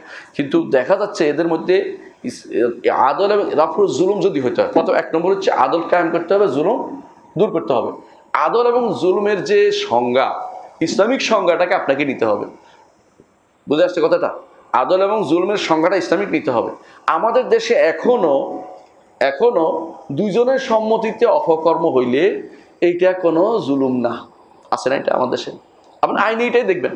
এখন এইটা তো আপনি 10 জন ধরিয়া অমুকে করছে, আমরা সম্মতিতে করছি, তো এরা এবারে আবার আপনার বিচার হইলো না, এটা কি আদল হইল? বাবা মা শেষ হয়ে গেল দুঃখে, কিন্তু ছেলে মেয়েরা নষ্ট হয়ে গেল এইভাবেই অপকর্ম করে। এই জন্য আমরা আগেই বলছিলাম যে আদল এবং রাফুজুল এটা দায়িত্ব কার? শাসকের। দ্বিতীয়, দিন দিয়ে দুনিয়া শাসন করবে, দিন দিয়ে তার রাষ্ট্র শাসন করবে, দিন দিয়ে। তিনি আদল ও ইনসাফের জায়গাটা এখনো খুঁজে পাচ্ছেন না ওনারা অনেকেই। হ্যাঁ, এই জন্য আদল এবং জুলুমকে প্রতিহত করতে হবে। জুলুমকে প্রতিহত করার জন্য আদল প্রতিষ্ঠা করতে হবে। আর আদল যদি হয়, ইন্নাল্লাহ ইয়ামুরুল আদল ওয়াল ইহসান, ওয়া ইতাই যুল কুরবা ওয়া ইয়ানহা আনিল ফাহশা ওয়াল মুনকার ওয়াল বাগি। এই আয়াতের তাফসীর দেখবেন। এই আয়াত তাফসীর ইবনে তাইমিয়া লম্বা আলোচনা করেছেন যে এই একটি আয়াত শাসকের জন্য খুবই দরকার। ইয়ামুল আদল ওয়াল ইহসান, আদল এত বেশি দরকার, মানে এত বেশি দরকার সব মানুষের মাঝে যে আদল যদি হয়, ইবনে তাইমিয়া বলতেছেন দৌলাল আদলাকে আল্লাহ সাহায্য করে, যদিও কাফের রাষ্ট্র হয়। দৌলাল আদলা, যে দৌলা ইনসাফ করে সেই দৌলাকে আল্লাহ সাহায্য করে, যদিও তাদের মধ্যে কি থাকে, উল্টাপাল্টা থাকে। আর দৌলা জলেমা, যেটা জুলুম করে, যেটা আল্লাহ সাহায্য করে না, হ্যাঁ কিছুদিন করবে, একসময় সেটাকে সরিয়ে দিবে, তারা প্রতিষ্ঠিত থাকতে পারবে না। এটা এই জন্য যে তারা মানুষের ক্ষতি করে। আর মানুষের জুলুম যখন হয় মানুষ সেটাকে সেখানে আল্লাহ তাআলার পক্ষ থেকে কখনো ভালো কিছু নাজিল হয় না। তাহলে এক নম্বর কাজ কি বলছিলাম? এক নম্বর কাজ কি? আদল। তাদের দিন প্রতিষ্ঠা করার জন্য প্রথম হচ্ছে আদল প্রতিষ্ঠা করা, তাই তো? এটা আদল প্রতিষ্ঠা করতে হলে আমাদের কোর্টগুলোকে ইসলামিক হতে হবে। কারণ আদল প্রতিষ্ঠা করার দায়িত্ব সরাসরি শাসকরা করে না, কারা করে? বিচার ব্যবস্থা করে। বিচার ব্যবস্থা ইসলামিক হচ্ছে না, এটা একটা বড় ধরনের সমস্যা। ইসলামিক বিচার ব্যবস্থা বলে কোনো কিছু পড়ানো হয় না। আপনি কোথাও দেখছেন পড়াতে? কোনো পড়ানো হয় না। হুদুদ কেসাস পড়াইতে গেলে হয়তো আপনার উপর দিয়েই বিপদ আসবে যে এরা কী পড়াচ্ছে। আমাদের ইসলামী বিশ্ববিদ্যালয়ে একটা শরিয়া অনুষদ ছিল, পড়ানো হতো না, নামটা ছিল, তেমন কিছু পড়ানো হতো না। আমরা পড়াইতাম কিছু কিছু, নামটাই কেটে দিছে যাতে করে শরিয়া নামে কিছু না থাকতে পারে। বাংলাদেশে এতগুলো ইউনিভার্সিটি আছে, কোথাও শরিয়া নামে কোনো অনুষদ নেই। অথচ আপনি ঠিক সৌদি আরব যান, প্রত্যেকটি ইউনিভার্সিটির প্রাণ হচ্ছে শরিয়া অনুষদ। শরিয়া অনুষদ দিয়েই ইউনিভার্সিটি শুরু হয়। কারণ এটা দিয়ে শুরু হবে কেন? এটাই এই দেশের মানুষের চাওয়া পাওয়া, যে শরিয়া এই দেশের মানুষের, মুসলিমদের চাওয়া পাওয়া। আমরা কোনো কাফেরদের উপরে আমাদের শরিয়ার বিধান বাস্তবায়ন করতে বলি না, কারণ তাদের মিশন আলাদা। কিন্তু আমাদের উপরে আমাদের বিধানটা পরিচালিত, এটা আমাদের দায়িত্ব, এটা অন্তরের দায়িত্ব, আমাদের ইমানি দায়িত্ব, আমাদের এটা অধিকার বাস্তবায়নের অধিকার আমাদেরকে দেয়া হচ্ছে না। 2 নম্বর কাজ হচ্ছে শাসকের, যে তারা মানুষের মধ্যে বিচ্ছিন্নতা তৈরি করবে না। এই বিচ্ছিন্নতার একটা বীজ হচ্ছে দলে দলে ভাগ করে দেয়া। ইসলামে দলাদলি নাই, এজন্য বিচ্ছিন্নতা তৈরি করবে না, এটা ইসলাম বলে। কিন্তু আমাদের দেশে দল করবে না এটা এখন ধারণাও করতে পারেন না। আপনাদের মধ্যে এমন বহু আছেন যার দলের ভিতরে কেউ না কেউ ঢুকে আছেন। আমি সংগঠনের কথা বলছি না, দলীয় যে টেন্ডেন্সি কাজ করতেছে অনেকের ভিতরে, এবং মনে করে দলের মাধ্যমে ইসলাম, কেউ বলে পক্ষে কেউ বলে বিপক্ষে। মানে এই যে সিস্টেমেটিক বিপক্ষের কাজ করা, একজনের ভেটো দেয়া, একজনের পক্ষে আর সংখ্যাগরিষ্ঠের মধ্যে পাশ করে দেয়া, এটা ইসলামিক নীতি নয়, এটা ইসলাম কোনোদিনও মেনে নেয় না। তার দায়িত্ব হবে যেটা ইসলাম হক, এটা একজন হইলেও এটা সত্য। আবু বকর রাদিয়াল্লাহু আনহু একা ছিলেন কার বিরুদ্ধে যুদ্ধ করতে? যাকাত আশিকারীদের বিরুদ্ধে। সবাই বিরুদ্ধে করছে, কিন্তু আল্লাহ তাআলার হক ওনার ছিল দেখেই সবাই শেষ পর্যন্ত ওনার কথায় চলে আসছে যে এইটাই সত্য। কোরআন দলিল দিতে পারলে সবাই মানবে। আবু বকর রাদিয়াল্লাহু আনহু দাঁড়িয়েছেন কখন? যখন খেলাফতের সময় একজন বলল যে আমাদের থেকে একজন, আপনাদের থেকে একজন, আনসার মুহাজিররা, আমাদের থেকে একজন আমির, আপনাদের একজন, ভাগ ওখানে হয়ে যাচ্ছিল। আবু বকর বললেন যে রাসূলুল্লাহ সাল্লাল্লাহু আলাইহি ওয়াসাল্লাম বলেছেন আল খেলাফাতু ফি কুরাইশ, খেলাফত হবে কুরাইশ থেকে। সঙ্গে সঙ্গে ঠান্ডা হয়ে গেছে, আর কোনো কথা নেই, কারণ রাসূল হাদিসের কাছে ফিরে আসতে হবে। তো ইমামের দায়িত্ব, শাসকের দায়িত্ব হবে তিনি দিন দিয়ে দুনিয়া শাসন করবেন, নিজের মত বেশি লোক দিয়া নয়, দল দিয়া নয়, দিন দিয়ে। দিনের এই কথা আছে, সুতরাং এখানে আর কোনো কথা চলে না। সালাত আগে, অন্য কিছু পরে, এরকম যেমন আছে এরকম তেমনি দিন আগে, অন্য কথা পরে। দিন থাকলে এখানে আর কোনো কথা চলবে না। যেখানে দিনের কোনো বিধান স্পষ্ট নির্ধারিত নেই সেখানে আপনার পরামর্শ করতে পারেন। যেমন কয়তলা বিল্ডিং করবে না, পরামর্শের ভিত্তিতে হইতে পারে। কিন্তু বিল্ডিং আরেকজনের বাড়ির উপরে যা পড়ছে, এটা কয়তলা বিল্ডিং, এটা আপনি পরামর্শের ভিত্তিতে, এটা হারামের ভিতরে আছে, এটা করা যাবে না। বুঝে আসছে? সুতরাং আমি বুঝে চাচ্ছি এটাই যে যেখানে এই নির্ধারিত জায়গা আছে, এই নির্ধারিত, এখানে আমাদের শরীয়তে নির্ধারণ আছে, এখানে আর কোনো কিছু দিয়ে ভাগ করার কোনো কারণ নেই। এটা শাসকের দায়িত্ব হবে ঐক্য তৈরি করা। এই ঐক্য হবে দ্বীনের উপরে, এই ঐক্য হবে আকীদার উপরে, এই আকীদার হবে সুন্নাহর উপরে, এটার উপরে তারা ঐক্য তৈরি করবে, শাসকের দায়িত্বের ভিতরে পড়ে। 3 নম্বর, জগৎকে আবাদ করা, এটা শাসকের দায়িত্বের ভিতরে পড়ে। জগৎকে আবাদ করা, তবে যে এমনভাবে করতে ইসলাম এবং মুসলিমদের যেটাতে উপকৃত হবে সেটা। আপনি এমন দেখবেন, বিভিন্ন এলাকা দেখবেন যেখানে মানুষ পরিকল্পিত বাড়িঘর করছে, সেখানে মসজিদ খুঁজে পাবেন না। বাধ্য হয়ে পরবর্তীতে মানুষ জায়গা কিনে মসজিদ থাকার জন্য প্লট কিনে মসজিদ বানায়। তো এটা তো শাসকের দায়িত্ব ছিল, ওইগুলি যারা বানাচ্ছে যে আমি আবাদ করব, তবে ইসলাম বিরোধী আবাদ করব না। যারা আজ গানের জন্য পয়সা খরচ করতেছে, যারা আজ গান এই ছোটো ছোটো বাচ্চাদেরকে শেখানোর জন্য টিচার নিয়োগ করতেছে, হ্যাঁ, আপনারা বুঝতে পারছেন কারা কারা করতেছে। এবং এই যে কাজটা করতেছে এটা কি দিন দিয়ে দুনিয়া চালু করতেছে, না দিনে নষ্ট করতেছে তারা? দিন তো নষ্টের বিষয়টা, এটা নষ্টের বিষয়। কারণ এই জায়গা দরকার ছিল যে এখানে আকীদা পড়ানোর জন্য একজন টিচার নিয়োগ দেবে, যেটা প্রস্তাব ছিল অনেকে, যে আমাদের সন্তানদেরকে কোরআন পড়ার জন্য একটা টিচার নিয়োগ দেওয়া হোক প্রত্যেকটি প্রতিষ্ঠানে। তো এইটা হইলে তো আমাদের সন্তানরা ছোটোকাল থেকে ভালোর উপর বড় হতো। ছোটোকাল থেকে যেন বকে যায়, ছোটোকাল যেন নষ্ট হয়ে যায়, ছোটোকাল যেন ইমান থেকে দূরে সরে যায়, এই জন্য তাদেরকে সারেগামা পাদা নিশা দিয়ে বড় করবে। এটা হচ্ছে এমন এক বড় ধরনের মানে চ্যালেঞ্জিং জায়গা, যেখানে আমরা আমাদের উপর দিয়ে পড়েছে, আমরা কোনোদিন জানিও না এটা কি করেছে। আমাদের উপর দিয়ে এমন সব 4টা নীতি আমাদের উপর চালিয়ে দিয়েছে যেগুলো আমরা কোনোদিন জানতামই না। আমাদের উপর দিয়ে আপনি হয়তো জীবনের এই এলাকার ভোট নেন, দেখবেন যে ইমানদার যারা মুসলিম আছে তারা বলবে যে না আমরা সেকুলারিজম মানি না, আমরা এটা মানি না, ওইটা মানি না, কিন্তু আপনার উপর দিয়ে 4টা নীতি স্থাপন করে দেওয়া হয়েছে। শাসকের দায়িত্ব হচ্ছে এগুলি সরিয়ে দেয়া, কারণ এটা ইসলাম বিরোধী। ইসলাম একজন শাসক কোনোদিন এটা করতে পারে না, এই জন্য তার দায়িত্ব হবে জমিন আবাদ করবে, তবে ইসলাম বিরোধী কোনো নীতি দিয়ে নয়। এবং জমিনে আল্লাহর দিন বাস্তবায়ন করার জন্য তিনি ইসলাম ও মুসলিমদের উপকারী এমন কিছু করবেন। এটা আমি মৌলিক দিনই দায়িত্ব আলোচনা করেছি, ওয়াজিবাত দিনই। এখন আছে ওয়াজিবাত সিয়াসিয়া, রাজনৈতিক দায়িত্ব কি? রাজনৈতিক দায়িত্ব 1 নম্বর হচ্ছে নিরাপত্তা রক্ষা করা। নিরাপত্তার দায়িত্ব এটা কার? রাষ্ট্রের। আপনি ভালো করে জানেন যে যখন একটা রাষ্ট্রপতি থাকে না তখন কি হয়, একে অমুককে মারামারি করে, কিন্তু রাষ্ট্র একটা বিশাল দরকার। এই জন্য সলবে সালিন বলতেন যে রাষ্ট্র প্রধানবিহীন এক রাত 60 বছরের ইবাদতের চেয়েও ভয়াবহ। অর্থাৎ রাষ্ট্রপ্রধানের এক রাত অনেক বেশি উত্তম, কারণ 60 বছরের ইবাদত করবেন হারাজের মধ্যে, মারামারির মধ্যে, কে কারে মারছে আপনি খুঁজেও পাবেন না। আমার বন্ধু ছিল আদম, ওর নাম ছিল, এই সোমালিয়া। তো সোমালিয়া, তাকে আমি বললাম যে দোস্ত তুমি মন খারাপ করে বসে আছো কেন? তো বউ মন খারাপ করবো না, তুমি আল্লাহর কাছে দোয়া করো একটা শাসক কাফের হইলো যেন আমাদের দেয়। আমি কেন রে, সুমাল তো কাফের নাই, সব তো মুসলিম। আমি রাগ করে কথা বলতেছি কেন? কারণ কোনো শাসক নাই, আমরা মেয়ে নিয়ে যাচ্ছে, একজনের ছেলে নিয়ে যাচ্ছে, মেরে ফেলতেছে, দেশের মধ্যে শুধু হানাহানি মারামারি ছাড়া কিছু দেখি না। কেন কোনো শাসক নাই, কারণ সেনাবাহিনী 2 ভাগ হয়ে গেছে, শুধু মারামারি করতেছে, কে ক্ষমতা যাবে, কোনো নির্দিষ্ট কোনো নাই। যেমন লিবিয়া একটা ব্যর্থ রাষ্ট্র হয়ে গেছে কিছুদিন আগে।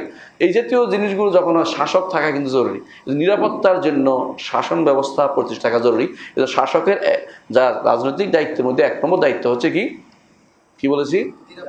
নিরাপত্তা ব্যবস্থাপনা করা। আসছেন বারাকাল্লাহ। 2 নম্বর দায়িত্ব হচ্ছে শত্রুদের আক্রমণ থেকে রক্ষা করার জন্য দেশে কি করা? দেশের বাহিনীকে শক্তিশালী করা। সেই বাহিনীকে শক্তিশালী করতে আল্লাহ কোরআন বলে দিয়েছেন, ও আ'ইদ্দু লাহুম মাসতাতা'তুম মিন কুওয়াতিন ওয়া মিন রিবাতিল খাইল তুরহিবুনা বিআদুওয়াল্লাহি ওয়া আদুওয়াকুম। আল্লাহ তাআলা বলছেন তোমরা প্রস্তুত থাকো। আমাদের দেশটা এমন একটা দেশটা যেখানে আপনি হয়তো খুঁজে পাবেন না যে একদিন যুদ্ধ করতে পারে এমন কোনো অস্ত্র আমাদের নাই, বাইরে যেতে পারবে। এটা দায়িত্ব ছিল। এই তাকাত যদি না হতো, আমার দেশে যে বিশাল বিশাল বাহিনী আছে, ওদেরকে আপনি ট্রেনিং দিলে এটা পারতো, ওরা পারবে না কেন? আর টাকা জাকাত থেকে একটা খাতেই আছে এটার জন্য। আল্লাহ এটা নির্ধারণ করে দিয়েছেন, এটা কি ফি সাবিলিল্লাহর খাতটা বিল ইজমা, সবাই একমত এবারে যে ফি সাবিলিল্লাহর 1 নম্বর খাত হচ্ছে অস্ত্র কিনা, অস্ত্র ব্যবস্থাপনা করা, রাষ্ট্র হেফাজত করা। মানে যারা আল্লাহর রাস্তায় যুদ্ধ করবে আল্লাহর রাস্তায় হতে হবে, সেই যুদ্ধের জন্য অস্ত্রের ব্যবহার হচ্ছে ফি সাবিলিল্লাহর খাত। খেয়াল করছেন? এইটা ব্যবহার করে না দেখে এটার 2য় খাতে চলে আসছে, অনেকেই করে আল্লাহর দ্বীন রক্ষার জন্য বিভিন্ন প্রতিষ্ঠানগুলিতে দেওয়া হয়। তো এই বিভিন্ন ছাত্রদেরকে যারা তালেবে ইলম পড়ে তাদেরকে দেওয়া, কিন্তু তো মূল খাত ছিল এটা কিন্তু জিহাদের জন্য অস্ত্র কেনার বিষয়টা। এটা রাষ্ট্রের দায়িত্ব, শাসকের দায়িত্বের ভিতরে পড়ে। 3 নম্বর দায়িত্ব হচ্ছে শাসকের, এটা হচ্ছে যে নিজে স্বয়ং তদারক করা, রাষ্ট্রের বিভিন্ন যে অর্গানগুলি আছে এগুলি তদারক করা। আপনার রাষ্ট্রের অর্গান সাধারণত 3টা 4টা, তাই না? বড় 3টা 4টা। একটা হলো লেজিসলেশন, তাই না, আইন প্রণয়ন করা, একটা হলো বাস্তবায়ন করা, একটা হলো শাসন ব্যবস্থা, একটা হলো যে বাস্তবায়ন অবস্থা, যেটাকে বলা হয়। মানে এই 3-4টা যে শাসন ব্যবস্থাপনা আছে এইগুলিকে যথাযথ নিজে তদারক করা। কেন এটা তদারক করতে হবে? সে তো চুপ থাকতে পারে না, একা ঘরে বসে থাকতে পারে না। এ দায়িত্ব আপনার ওমর রাদিয়াল্লাহু আনহুর ঘটনা আপনারা শুনেছেন যে তিনি রাতের বেলা বের হতেন এবং বলতেন যে যদি একটা ছাগল যদি মরে যায় কোথায়, ইরাকের ফোরাত নদীর তীরে, আল্লাহ, আমার আশঙ্কা আল্লাহ আমাকে জিজ্ঞাসাও করবেন। তাহলে এটাও তো একটা ভয় যে আপনি নিজে দায়িত্ব, বড় দায়িত্ব নিয়েছেন, যেহেতু বড় জিজ্ঞাসাবাদের সম্মুখীন হবেন। আমরা জানি রাসূলুল্লাহ সাল্লাল্লাহু আলাইহি ওয়াসাল্লাম একটা হাদিস আছে, তিনি বলেছেন, মা মিন ইমামিন ইউগলিকু বাবাহু দুনা দাউল হাজাতি ওয়াল খাল্লাতি ওয়াল মাসকানাতি, যে কেউ, কোনো ইমাম, কোনো শাসক যদি কোনো মানুষের কাছে, মানুষ তার কাছে যাওয়া পৌঁছার কাছে রাস্তা বন্ধ করে দেয়, মানে মানুষের কথা না শুনে, আল্লাহ তাআলা তার কাছে যাওয়ার রাস্তা তার জন্য বন্ধ করে দিবেন। তার প্রয়োজনে, তার অভাবে, তার এমন প্রয়োজন, যখন তার প্রয়োজন হবে আল্লাহ তার কাছে দায়িত্বে তাকে সুযোগ দিবেন না। এটা আখিরাতের কথা ভয় দেখাইছেন রাসূলুল্লাহ সাল্লাল্লাহু আলাইহি ওয়াসাল্লাম। তাহলে এটা একটা দায়িত্ব যে জনগণের খোঁজ খবর নেয়া এবং রাষ্ট্রীয় অর্গানগুলোকে যথাযথ সচল রাখা, এটা শাসকের দায়িত্ব। 4 নম্বর কাজ হচ্ছে মানুষের মধ্যে বিবদমান গ্রুপের মধ্যে মীমাংসা করে দেয়। এটা রাষ্ট্র, এটা কীভাবে করতে, বিভিন্নভাবে করতে পারে। এটা সরাসরি করতে পারে, এটা বিচার ব্যবস্থার মাধ্যমে করতে পারে, অথবা এলাকার চেয়ারম্যান, মাতব্বর, অথবা হাকাম যেটাকে বলা হয়, সালিশ যেটাকে বলা হয়, অথবা এটার মাধ্যমে করতে পারে। এটাও প্রশাসনিক দায়িত্বের ভিতরে, রাষ্ট্রের প্রশাসনিক দায়িত্বের ভিতরে পড়ে। প্রশাসনিক দায়িত্বে আরেকটা হচ্ছে সম্পদ আহরণ করা এবং সম্পদ বন্টন করা। সম্পদ আহরণ করা এবং সম্পদ বন্টন করা। সম্পদ কোত্থেকে আহরণ করছেন, কোন থেকে বন্টন, এটা ইসলামে নির্ধারণ করে দিয়েছে। ইসলামে ফায় আছে, এগুলো তো আছেই, তাই না, যেগুলো যুদ্ধের মাধ্যমে প্রাপ্ত হয়, এগুলো আর উল্লেখ করলাম না, কারণ যুদ্ধ নাই আমাদের দেশের মতো, রাষ্ট্রগুলোতে যুদ্ধ করা কঠিন। কিন্তু মূল জিনিস হচ্ছে এখানে যেটা আছে, এটা হচ্ছে যাকাত আসল করতে পারে। এবং এর বাইরে দরায়েব, যেটাকে বলা হয় যে উৎস কর যেটাকে বলা হয়, এটাও নিতে পারে। কারণ রাষ্ট্র পরিচালনার জন্য ব্যতীত, জাকাত ব্যতীত ধনীদের উপরে কর বসানো রাষ্ট্রপ্রধানের বৈধতা আছে। এটাকে অনেকে না জানি বলে থাকে। রাসূলুল্লাহ সাল্লাল্লাহু আলাইহি ওয়াসাল্লাম হাদিসে আছে, আলা ইন্না ফিল মালে হাক্কান গায়রা যাকাত, জেনে রাখো যাকাত ছাড়া সম্পদে কিন্তু রাষ্ট্রপ্রধান, যখন রাষ্ট্র পরিচালনা তার অভাব হয়ে পারবে না, তখন সে ধনীদের উপরে ট্যাক্স বসাবে। কিন্তু এখন যে জুলুম ট্যাক্স, এটা না, এটা হলো প্রয়োজনীয় যেটা, সেটার কথা বলতেছি। যে তিনি অভাবে পড়লে তিনি বলবেন যে এই দরকার। সবসময় এটা নিয়েছে যোগ আলেমরা, দেখেছি বড় বড় শাসকরা নিয়েছে যে আমাদের এই কাজের জন্য আমাদের টাকা দরকার। যেমন অনেক সময় দেখেছি আমরা, রাষ্ট্রীয় ত্রাণ ভাণ্ডার আছে, এখানে অনেকেই টাকা দেয়। এরশাদের সময় দেখেছিলাম যে ত্রাণ ভাণ্ডার ছিল, রাষ্ট্রীয় দিতে অনেকেই, এবং সেটাকে আবার যথাযথ বাস্তবায়ন লোক থাকতে হবে, এটা খেয়ে ফেলার জন্য না। অনেকে তো এটা দিয়ে আবার নিজের বাড়িঘর করে ফেলবে, এটা তো দুঃখজনক অবস্থা। তো সম্পদ কীভাবে পরিচালনা করার দায়িত্ব কার? শাসকের। এটা আমি বলতে চাচ্ছিলাম। 6 নম্বর দায়িত্ব হচ্ছে চাকরিজীবী নিয়োগ দেয়া। চাকরিজীবী অর্থাৎ তাকে কে কি দায়িত্বশীল নিয়োগ দেন। প্রত্যেক জায়গাতে আপনি এলাকার দিনের পর দিন ধরেন, অনেক সময় দেখা যায় এই এলাকায় নিয়োগ দিচ্ছে না, কি বলে, যারা ভূমি রেজিস্ট্রি করে, হ্যাঁ, রেজিস্ট্রার নিয়োগ দিচ্ছে না কেন? কোনো লোক পাচ্ছে না, অথবা পয়সার জন্য অনেক ঘুষ দিয়ে আসে, তো হয়তো ঘুষ দেওয়ার লোক পাচ্ছে না। আমি অনেকের কথা বলছি, ব্যক্তিগত কাউকে বলি নেই, আমি জানি যে আপনারা এটার বিরুদ্ধে কেস করতে পারেন। এই জন্য অনেকেই হয়তো ঘুষ দিয়ে আসে, তো ঘুষের লোক পাওয়া যাচ্ছে না, এই জন্য হতে দেয় নেই অনেকে, এটা অনেক সময় এটা হয়। তো এইগুলিও কিন্তু ভয়াবহ কারবার। এটা রাষ্ট্রের দায়িত্ব হচ্ছে যেখানে মানুষ দরকার সেখানে লোক নিয়োগ দেওয়া। অনেক ইউনিভার্সিটি আছে লোক নিয়োগ দেয় না কেন? যেমন ধরেন ইসলামিক সাবজেক্ট হলে লোক নিয়োগ দিবে না, আর অনেক ইসলামিক সাবজেক্ট 22-23 জন নিয়োগ দিয়ে রাখবে, যাতে করে বেশি সংখ্যা বেশি হয়ে যায় আর ইসলামিকটা দুর্বল হয়ে যায়। এইটা হচ্ছে ওদের একটা সিয়াসা। এমন ইসলামী বিশ্ববিদ্যালয় ধরেন, আমাদের সাবজেক্ট ইসলামী বিশ্ববিদ্যালয়ে এত সাবজেক্ট দরকার নেই, খুলছে 37টা 37টা খুলে ফেলবে কেন? যাতে করে 5-6টার উপরে এত বেশি পরিমাণ আসতে পারে চাপ, যে এরা একেবারে কি হয়ে যায়, লবণ হয়ে যায়, আর ওরা বাদ হয়ে যায়, মানে এরকম অবস্থা তৈরি হয়েছে। এইটা যারা করে তারা ভয়াবহ আল্লাহর দ্বীনের বিরুদ্ধে নেমেছে, এটা ভয়াবহ কাজ। এই জন্য বরং চাকরির সুষম বন্টন বিষয়টাও রাষ্ট্রের দায়িত্বের ভিতরে পড়ে। 7 নম্বর দায়িত্ব হচ্ছে যোগ্য মানুষকে নিয়োগ দেয়া। যোগ্য মানুষকে যোগ্য জায়গায় নিয়োগ দেয়া। আমরা অনেকেই দেখি যোগ্যতার কোনো মাপকাঠি নেই, নেতার পোলা হইলে হয়, নেতার ছেলে হইলে হয়, তাই না? এরকম অনেক কিছু দেখি, অথবা দলের লোক হইলে হয়, যোগ্যতার কোনো মূল্যায়ন করা হয় না। এটা কিন্তু রাসূলুল্লাহ একটা হাদিস আছে, তিনি এটা কিন্তু নিষেধ করেছেন কঠিনভাবে, যে এর চেয়ে উত্তম ব্যক্তি থাকতে যে ব্যক্তি অধমকে দিবে সে ব্যক্তি বড় ধরনের গুনাতে লিপ্ত হবে। হাদিস আছে, এটা হাদিসটার মধ্যে। এই জাতীয় মানুষকে, যোগ্য মানুষকে যোগ্য জায়গায় নির্বাচন করা উচিত। কারণ এইটা কেন আসছে জানেন? এটার মূল কারণ হচ্ছে আমরা দলে দলে ভাগ হওয়ার কারণ। ইসলাম কিন্তু দলীয় ভাগটাকে কোনো দিনই অনুমোদন করে নাই।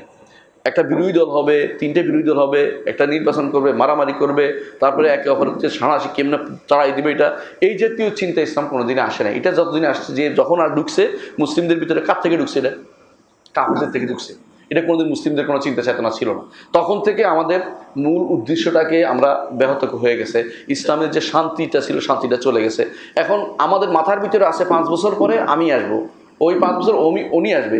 যদি আপনি সবাই যোগ্যতাকে সম্মান দিত, সবাই বললো যে সে যোগ্য, সে মৃত্যু থাকুক, আমার সমস্যা নেই, এটা হতো যে এই যোগ্য ব্যক্তি, যোগ্য ব্যক্তিটা চলে গেছে, আমার প্রতিষ্ঠানে কী হবে, টেনশানে থাকে। আমরা যখন কোনো টিচার যদি চলে যায়, আমি যে ছোটো প্রতিষ্ঠান চালাই জন্য বলতেছি, আমার মনে টেনশন হয়ে যায় যে এই টিচার কোথায় পাবো, কারণ এরকম যোগ্য টিচার তো আমার দরকার।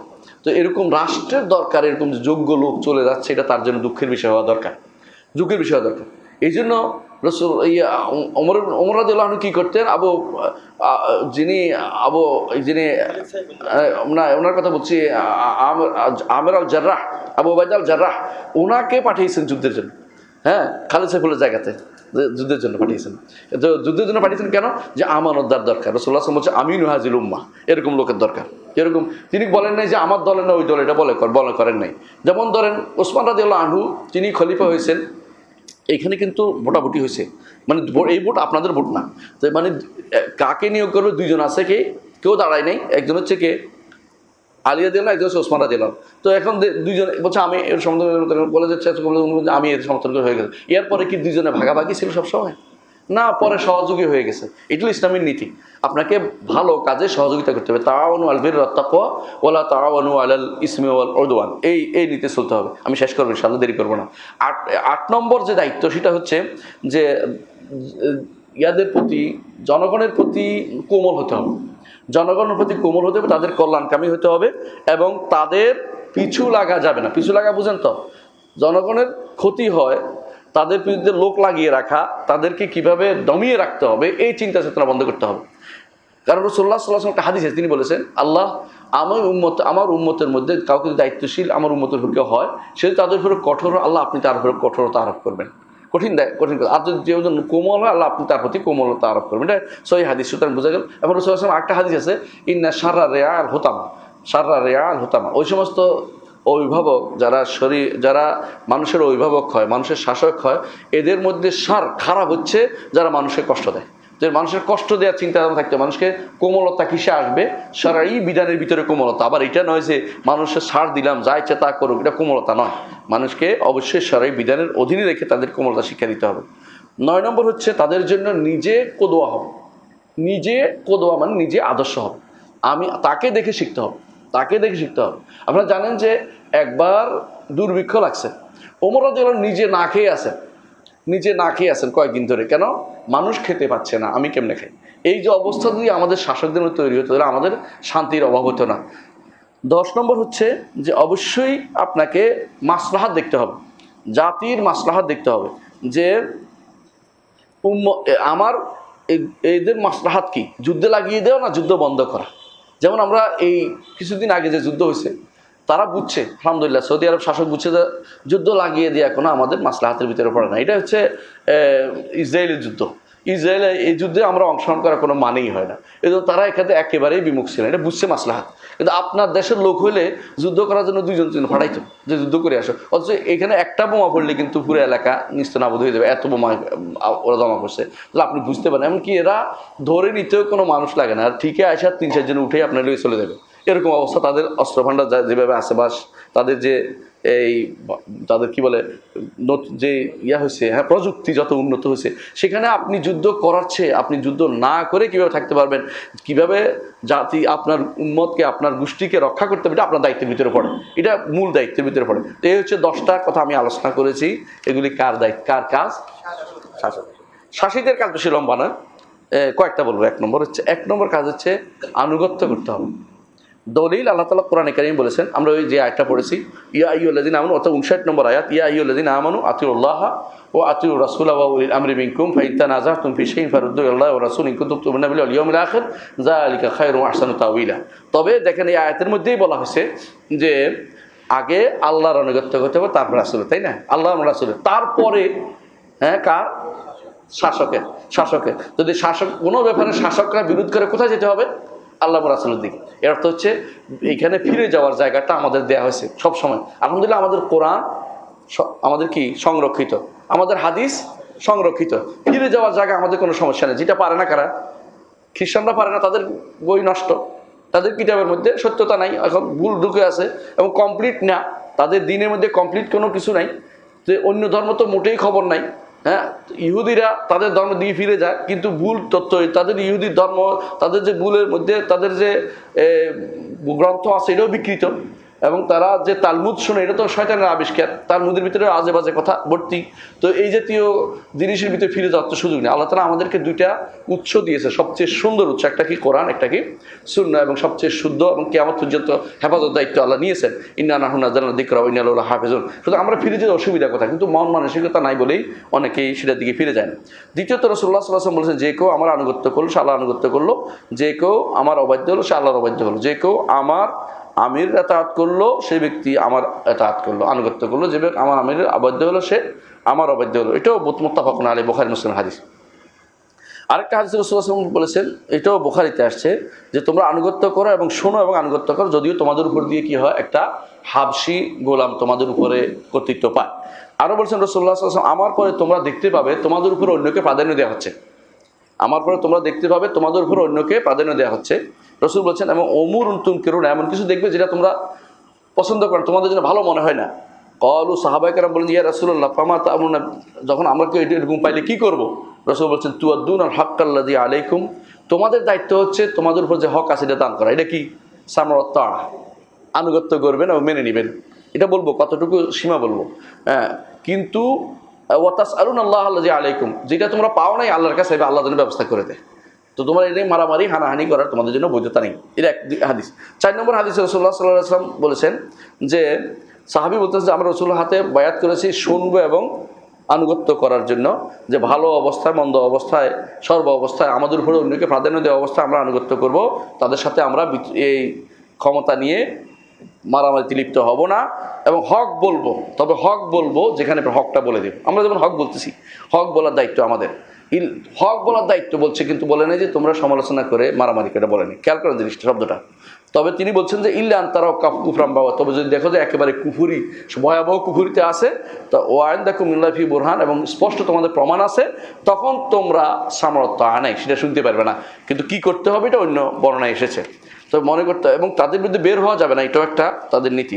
পরবর্তী নীতি এসে শুনতে হবে এবং আনুগত্য করতে, আর বের হওয়া যাবে না, এটা দলিল। ইবনে ওমর রাদিয়াল্লাহু আনহু একটা বর্ণনা হাদিসটা আমি দিচ্ছি। যখন ইয়াতে বের হয়েছে এই হাররার যুদ্ধ বুঝেন কিনা? হাররার যুদ্ধ হচ্ছে যখন হোসাইন রাদিয়াল্লাহু আনহুকে কারবালায় হত্যা করা হলো, তিনি আল্লাহ তাকে শহীদ হিসেবে কবুল করেন, তাদের শহীদ। তো তিনি তখন মদিনাবাসীরা খেপে গেল। খেপে গিয়ে কি করলো, ইয়াজিদের যে শাসক ছিল তারে মেরে, তার লোকদল মেরে টেরে তাড়াই দিল, লোক মারাও গেল কিছু। আব্দুল্লাহ ইবনে ওমর রাদিয়াল্লাহু আনহু তাদের যে নেতা ছিল তার কাছে গেলেন, আব্দুল্লাহ ইবনে ওমর যাই বললেন যে তার নাম হচ্ছে আব্দুল্লাহ ইবনে মুতিয়া। তার কাছে গিয়ে বললেন যে আমি আসছি, বলে বসো। না, আমি বালিশ দিলাম, বলে বালিশে বসবো না, আগে আমি একটা হাদিস শোনাতে আসছি। আমি রাসূলুল্লাহ সাল্লাল্লাহু আলাইহি ওয়াসাল্লামকে বলতে শুনেছি যে, যে কেউ আনুগত্য করার জন্য একবার কারোর অধীনে আছে, সেই ব্যক্তি যদি কোনো আনুগত্যের হাত তুলে নেয়, তার কোনো প্রমাণ নেই, মানে আল্লাহর কাছে তার কোনো হুজ্জত নেই ঘরটা, এই জন্য খুরুজটা নিষিদ্ধ। বুঝছেন তো কথাটা? বের হওয়ার অর্থ আমি ব্যাখ্যা করব। আর যেই ব্যক্তি মারা গেল অথচ তার ঘাড়ে কোনো বায়াত নাই, এটা কি মানে শাসকের বায়াত? আমরা কয়েকজন মিলে বায়াত বানাইলে বায়াত হয় না, এটা বানোয়ার জিনিস। তো শাসকের বায়াত, যে শাসক বায়াত চায়, আমার দেশে কোনো শাসক বায়াত চায় না, আল্লাহ আমাদের বাঁচিয়ে দিয়েছে, কারণ তারা বায়াতের অধিকারীও না, যোগ্যতাও রাখে না এরকম, এটা বলছিও না। কিন্তু শাসকের যদি কোনো বায়াত চায়, সেখানে যদি কোনো দিনই বায়াত হয়, সে বায়াত দিতে বাধ্য। সেই বায়াত দেওয়ার পরে এখন পরে দেখ, যেমন আলী রাদিয়াল্লাহু আনহু 6 মাস পরে দিয়েছে, তাই না? এবং অনেকে আরও পরে দিয়েছে, কিন্তু বায়াত দিছে সব, কারণ বায়াত দিতে বাধ্য। খালি বায়াত ব্যতীত খালি গর্দানে কবরে যাওয়া নিষেধ। তো এইটা হচ্ছে হাদিস দ্বারা প্রমাণিত। আরেকটা ইমাম আহমদ ইবনে হাম্বলের ঘটনা আপনাকে বলবো, দুইটা ঘটনা বলতেছি। আরেকটা ইমাম আহমদ ইবনে হাম্বলের ঘটনা বলবো। আহমদ ইবনে হাম্বল সময়ে খালকুল কোরআনকে মাখলুক বলেছিল, তাই না? তিন খলিফা, মুতাসিম এবং ওয়াসিক, 3 খলিফা তারা কি করছে? কোরআনকে মাখলুক বলতো। তারা ইমাম আহমদ ইবনে হাম্বলকে জোর করে বলানোর জন্য বাধ্য করতে চেষ্টা করছে, তিনি শোনেন নাই। তিনি বলছেন না, আমিরুল মুমিনিন তিনি নাসাম মিলাল কিতাব, তিনি আমিরুল মুমিনিন সম্বোধন করতেন যে আমিরুল মুমিনিন আপনি আমাকে কোরআন এবং সুন্নাহর একটা নজ দেন যাতে আমি অনুসরণ করে চলব, আপনি নিজের জোর করে বলতে পারেন না। তো তিনি শেষ পর্যন্ত তিনি এটা মানেন, কিন্তু তিনি কোনোদিন যখন একত্রিত হয়েছে তার পক্ষ হয়ে অনেকে একত্রিত, তার ছাত্ররা তো প্রচুর ছাত্র একত্রিত হয়েছে, বাগদাদের সবাই একত্রিত হয়েছে, আমরা এর বিরুদ্ধে সরাই দিয়ে অন্য কিছু করো, তিনি সাবধান করেছেন, সাবধান, এটা করা যাবে না, এইটা করা যাবে না। কারণ উম্মতে মুসলিমার দুর্বলতা আনা যাবে না। যেটা করলে মুসলিমদের মধ্যে দুর্বলতা এসে যায়, মূল কারণ এটাই যে এটা করলে অন্যরা এখানে কী করবে, আগ্রহী হয়ে যাবে। অন্যরা যেটা করলে মুসলিমদের মধ্যে দুর্বলতা আসবে, মুসলিমদের শাসকের হাইবাত চলে যাবে, ভয় চলে যাবে, এই কাজ করা যাবে না। এই জন্য তিনি নিষেধ করেছেন এগুলি দ্বারা। এই জন্য ইমামরা যুগে যুগে একমত হয়েছে, আহলুস সুন্নাহ ওয়াল জামাতের যত আকীদার কিতাব আছে সমস্ত আকীদার কিতাব একটা কথা বলা হয়েছে যে শাসকের থেকে খুরুজ করা যাবে না। তো এখন বলতে পারেন খুরুজের মাসালাটা কি?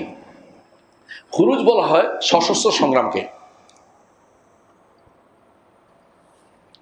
শাসকের বিরুদ্ধে সশস্ত্র সংগ্রামকে খুরুজ বলা হয়। বুঝে আছে কথাটা? এটা একেবারেই অবৈধ কাজ। এটা এটা এটা এটা যদি কেউ করে এটা বাগী বলা হয়, এটা বলে বাগী, বুঝছেন তো? এর বাইরে যদি কেউ তার দাবি দেওয়ার জন্য দাঁড়ায়, এটা কি বাগী হবে? এটা জায়েজ নেই রাস্তায় বের হওয়া, কিন্তু এটা বাগীর ভিতরে পড়ে না।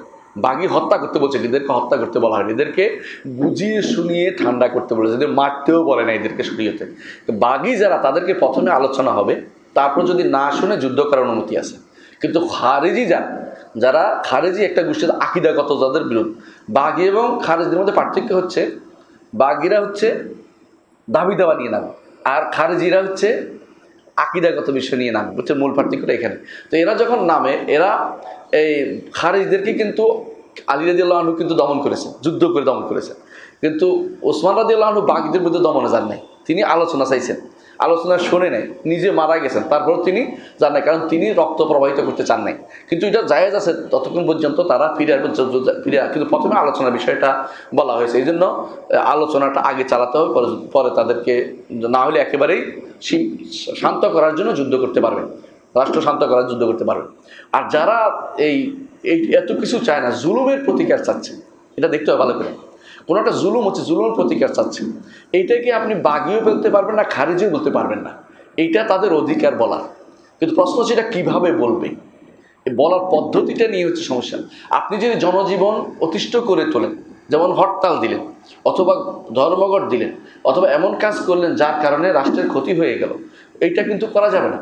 আপনাকে যদি এটার কথা বলতে হয়, আপনাকে বলবেন কোথায়, যেখানে বললে কাজ হয়। বর্তমানে এটা সোশ্যাল মিডিয়া আছে, বর্তমানে এগুলো বলতে পারেন যে আমার উপর এই জুলুম হচ্ছে বা দেশের উপর এটা হচ্ছে, অথবা আপনি বলতে পারবেন। এটা কোনো অবৈধ কোনো বলার কোনো সুযোগই নেই, কারণ এটা বন্ধ করার কোনো উপায় নেই। কারণ মানুষ মাজলুম হলে তার কথা বলার অধিকার, রাইট তাকে দেয়া আছে, তা আপনি বলতে পারবেন। এখন একটা জায়গায় হচ্ছে সমস্যা, এটা কি যে এটার জন্য কি করতে দাঁড়াতে পারবে কিনা, কি বলে, রাস্তার পাশে মানববন্ধন করতে পারবে কিনা। প্রশ্ন হচ্ছে জিনিসটা তো আমাদের না, জিনিসটা আমরা অনুসরণ করছি কাদের? কাফেরদের। এই কাজটা তারা করতো, কেউ কেউ লং মার্চ করে, তাই না? এগুলি আমাদের কোনো কিছু না। শুধু আমরা যদি কারো অনুসরণ করে চলে, তো এটা ভালো কাজ কখনো হয় না। আমাদের মৌলিক কাজ হচ্ছে বলা পর্যন্ত।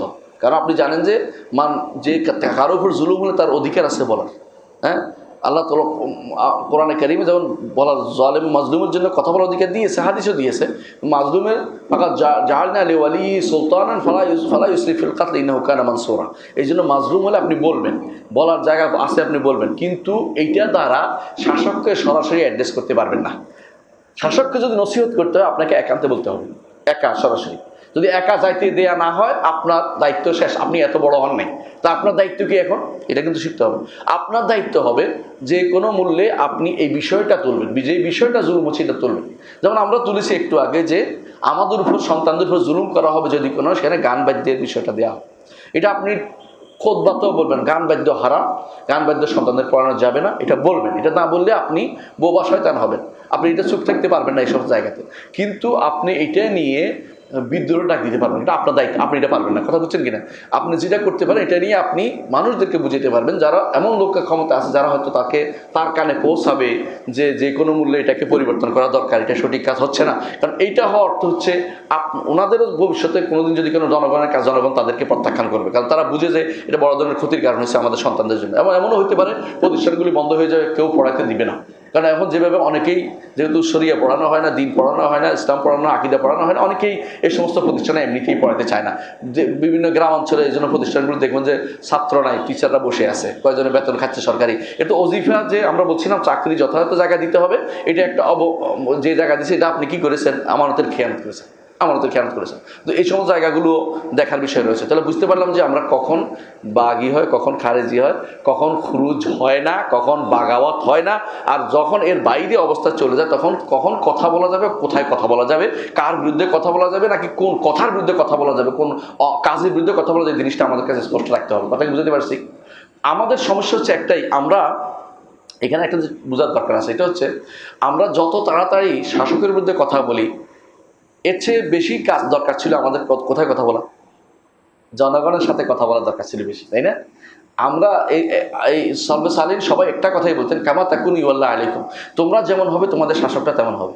আমরা যদি কোনো বাংলাদেশে আনাচে কানাচে মানুষের ভিতরে তাওড়িয়া যেটাকে বলে, অ্যাওয়ারনেস যেটাকে আনতে পারতাম যে এইটা কিন্তু শিরিক, এটা কিন্তু কুফর, এটা কিন্তু গুনাহ, এটা কিন্তু বড় ধরনের গুনার কাজ, এটা করলে ঈমান চলে যাবে, এই জিনিসগুলি আমরা যদি জানাতে পারতাম, ঈমান কিভাবে যায় এটা যদি আমরা জানাতে পারতাম, এই যে ঈমান বিষয়ক প্রশ্নোত্তর আছে, ঈমান কিভাবে যায় এটা যদি মানুষকে বুঝাইতে পারতাম, মানুষ নিজে আখিরাতের ভয় করে, ঈমানদার ব্যক্তি মনে করে যে আমি আল্লাহর সামনে জবাবদিহি করতে হবে, তাহলে এই লোকগুলোই কিন্তু বলতো যে এটা মানি না, এটা মানা যাবে না, এই লোকগুলি শাসক হয়, এই লোকগুলি এতে যায়, এই সচিবালয় যায়, এই লোকগুলিই তো বিভিন্ন জায়গায় যায়, এরাই তো বেশিরভাগ ছেলে যারা সচিবালয় দেখবেন যারা গ্রাম থেকে উঠে আসছে, এই ইউনিভার্সিটিতে পাশ করছে, এরপরে তারা উঠে গেছে শহরের নাদুস টুদুস ফলাবানের এরা সাধারণত বড় চাকরি পায় না, কারণ সাধারণত তাদের বাবার আছে, কি আছে একটা ফ্যাক্টরি আছে, ওখানে বড় পদ একটা দিয়ে রাখছে, তার এমডি সাহেব, পারুক আর না পারুক চেয়ার নিয়ে বসে আছে,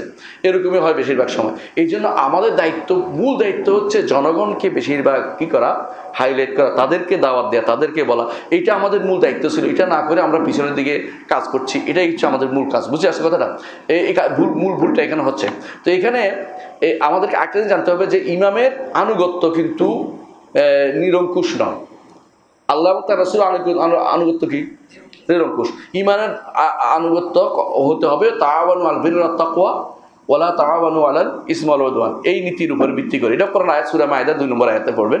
আর আল্লাহ তাআলা বলছেন, এই আয়াতে বলছেন যে আয়াতটা একটু আগে বলেছি আমরা, সূরা নিসা 59 নম্বর আয়াতে, ফাইন তানাযাতুম ফি শাইইন ফারুদ্দুহু ইলাল্লাহি ওয়ার রাসূল, এই আয়াতে বোঝা যাচ্ছে যে আমরা অবশ্যই ফিরে যাওয়া, নিরঙ্কুশ কোনো আনুগত্য শাসকের নয়। তারপর রাসূলুল্লাহ সাল্লাল্লাহু আলাইহি ওয়াসাল্লাম কোরআন আল্লাহ তাআলা বলেছেন ওয়া ইয়াসিনাকা ফি মারুফ, রাসূলের ব্যাপারে শাসক হিসেবে রাসূলকে বলেছেন যে আপনার মারুফ কাজে তারা যেন আপনার অবাধ্য না হয়। এটাই বোঝাচ্ছে শাসকেরকে শুধু ভালো কাজে তাদেরকে সহযোগিতা করে যেতে হবে। আরেকটা হাদিসে আছে রাসূলুল্লাহ সাল্লাল্লাহু আলাইহি ওয়াসাল্লাম লা তাআতা লি মাখলুকিন ফি মাসিয়াতিল খালিক, এটা আমরা জানি, এটার ভিতরে পড়ে।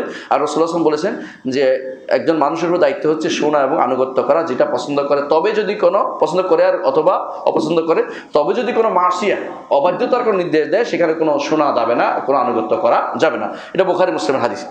আর ওই হাদিসটার কথা আপনাদের মনে আছে, রাসূলুল্লাহ সাল্লাল্লাহু আলাইহি ওয়াসাল্লাম একজনকে পাঠিয়েছিলেন কোথায়? সারিয়াতে, যুদ্ধে পাঠিয়েছিলেন আমির করে। তো তিনি বলছেন আগুন লাগাই, বলছে এটার ভিতরে ঢুকো, বলছেন না আমরা আগুন থেকে পালাইছি, আগুনে ঢুকবো না। রাসূল বলছেন যে যখন ফিরে আসে জানানোর, তো বলছেন যে যদি ঢুকতা জীবনে বের হইতা না, মানে তোমরা মরে যেতেন, মানে এটা অন্যায়, কারণ অন্যায় কাজে কোনো শাসকের আনুগত্য করা যাবে না। বুঝে আসছে কথাটা? তো সুতরাং এটা এই বোঝা যাচ্ছে যে যারা অন্যায় কাজে শাসকের আনুগত্য করে, এটা শেষ পর্যন্ত তাদের কি হয়ে যায়, ইবাদতে পরিণত হয়ে যায়। এই জন্য অনেকে দেখি সুবহানাল্লাহ, কিছুদিন আগে আমি একজনকে দেখছি এক কবরের কাছে যাইয়া জিয়ারত করতে যাই সিদ্ধা করে ফেলেছে, দেখছেন আপনারা? ভয়াবহ একটা কুফরি কাজ, কারণ এটা শাসকের আনুগত্য মনে করে না, মনে করে এটা ইবাদত মনে করে বসে আছে। এটাই হচ্ছে ইত্তাখাযু আহবারাহুম ওয়া রুহবানাহুম আরবাবা মিন দুনিল্লাহ ওয়াল মাসিহ ইবনে মারইয়াম, যে এরা আনুগত্যের নাম দিয়ে ইবাদত শুরু করে দিয়েছে। আনুগত্য দুইটা প্রকার আছে, আনুগত্য শরিয়া ভিত্তিক আনুগত্য হয়, এটা আনুগত্য, আর যদি কোনো শরিয়া বিরোধী আনুগত্য হয় এটা শিরকে রূপান্তরিত হয়ে যায়। কথা বুঝতে পারছি? সেটাতে কোনো গুনাহ হয়, কখনো শিরক হয়, দুইটা। যদি আনুগত্য আল্লাহর আনুগত্যের মতো মনে করে তখন শিরক হবে, আর যদি আনুগত্যের করতে যাইয়া নিজে অন্তরের ভিতরে অপরাধ বোধ থাকে, তাহলে সেটা গুনার কাজ হবে। পার্থক্য বুঝছেন তো? আপনি একটা আনুগত্য করছেন, কারো কথা শুনছেন, অপরাধ বোধ আছে যে এটা আমি কেন করলাম, আপনি গুনাহগার। আর যদি মনে করেন যে কিছুই না, ঠিকই আছে, এই বেটার পাওয়ার যোগ্য আনুগত্য আল্লাহর কথার বিরুদ্ধে, তখন আপনি মুশরিক হয়ে গেছেন সরাসরি। এর পার্থক্যটা বুঝবেন যে অপরাধ বোধ আপনার অন্তরে কাজ করে কিনা, এটা আপনি দেখবেন।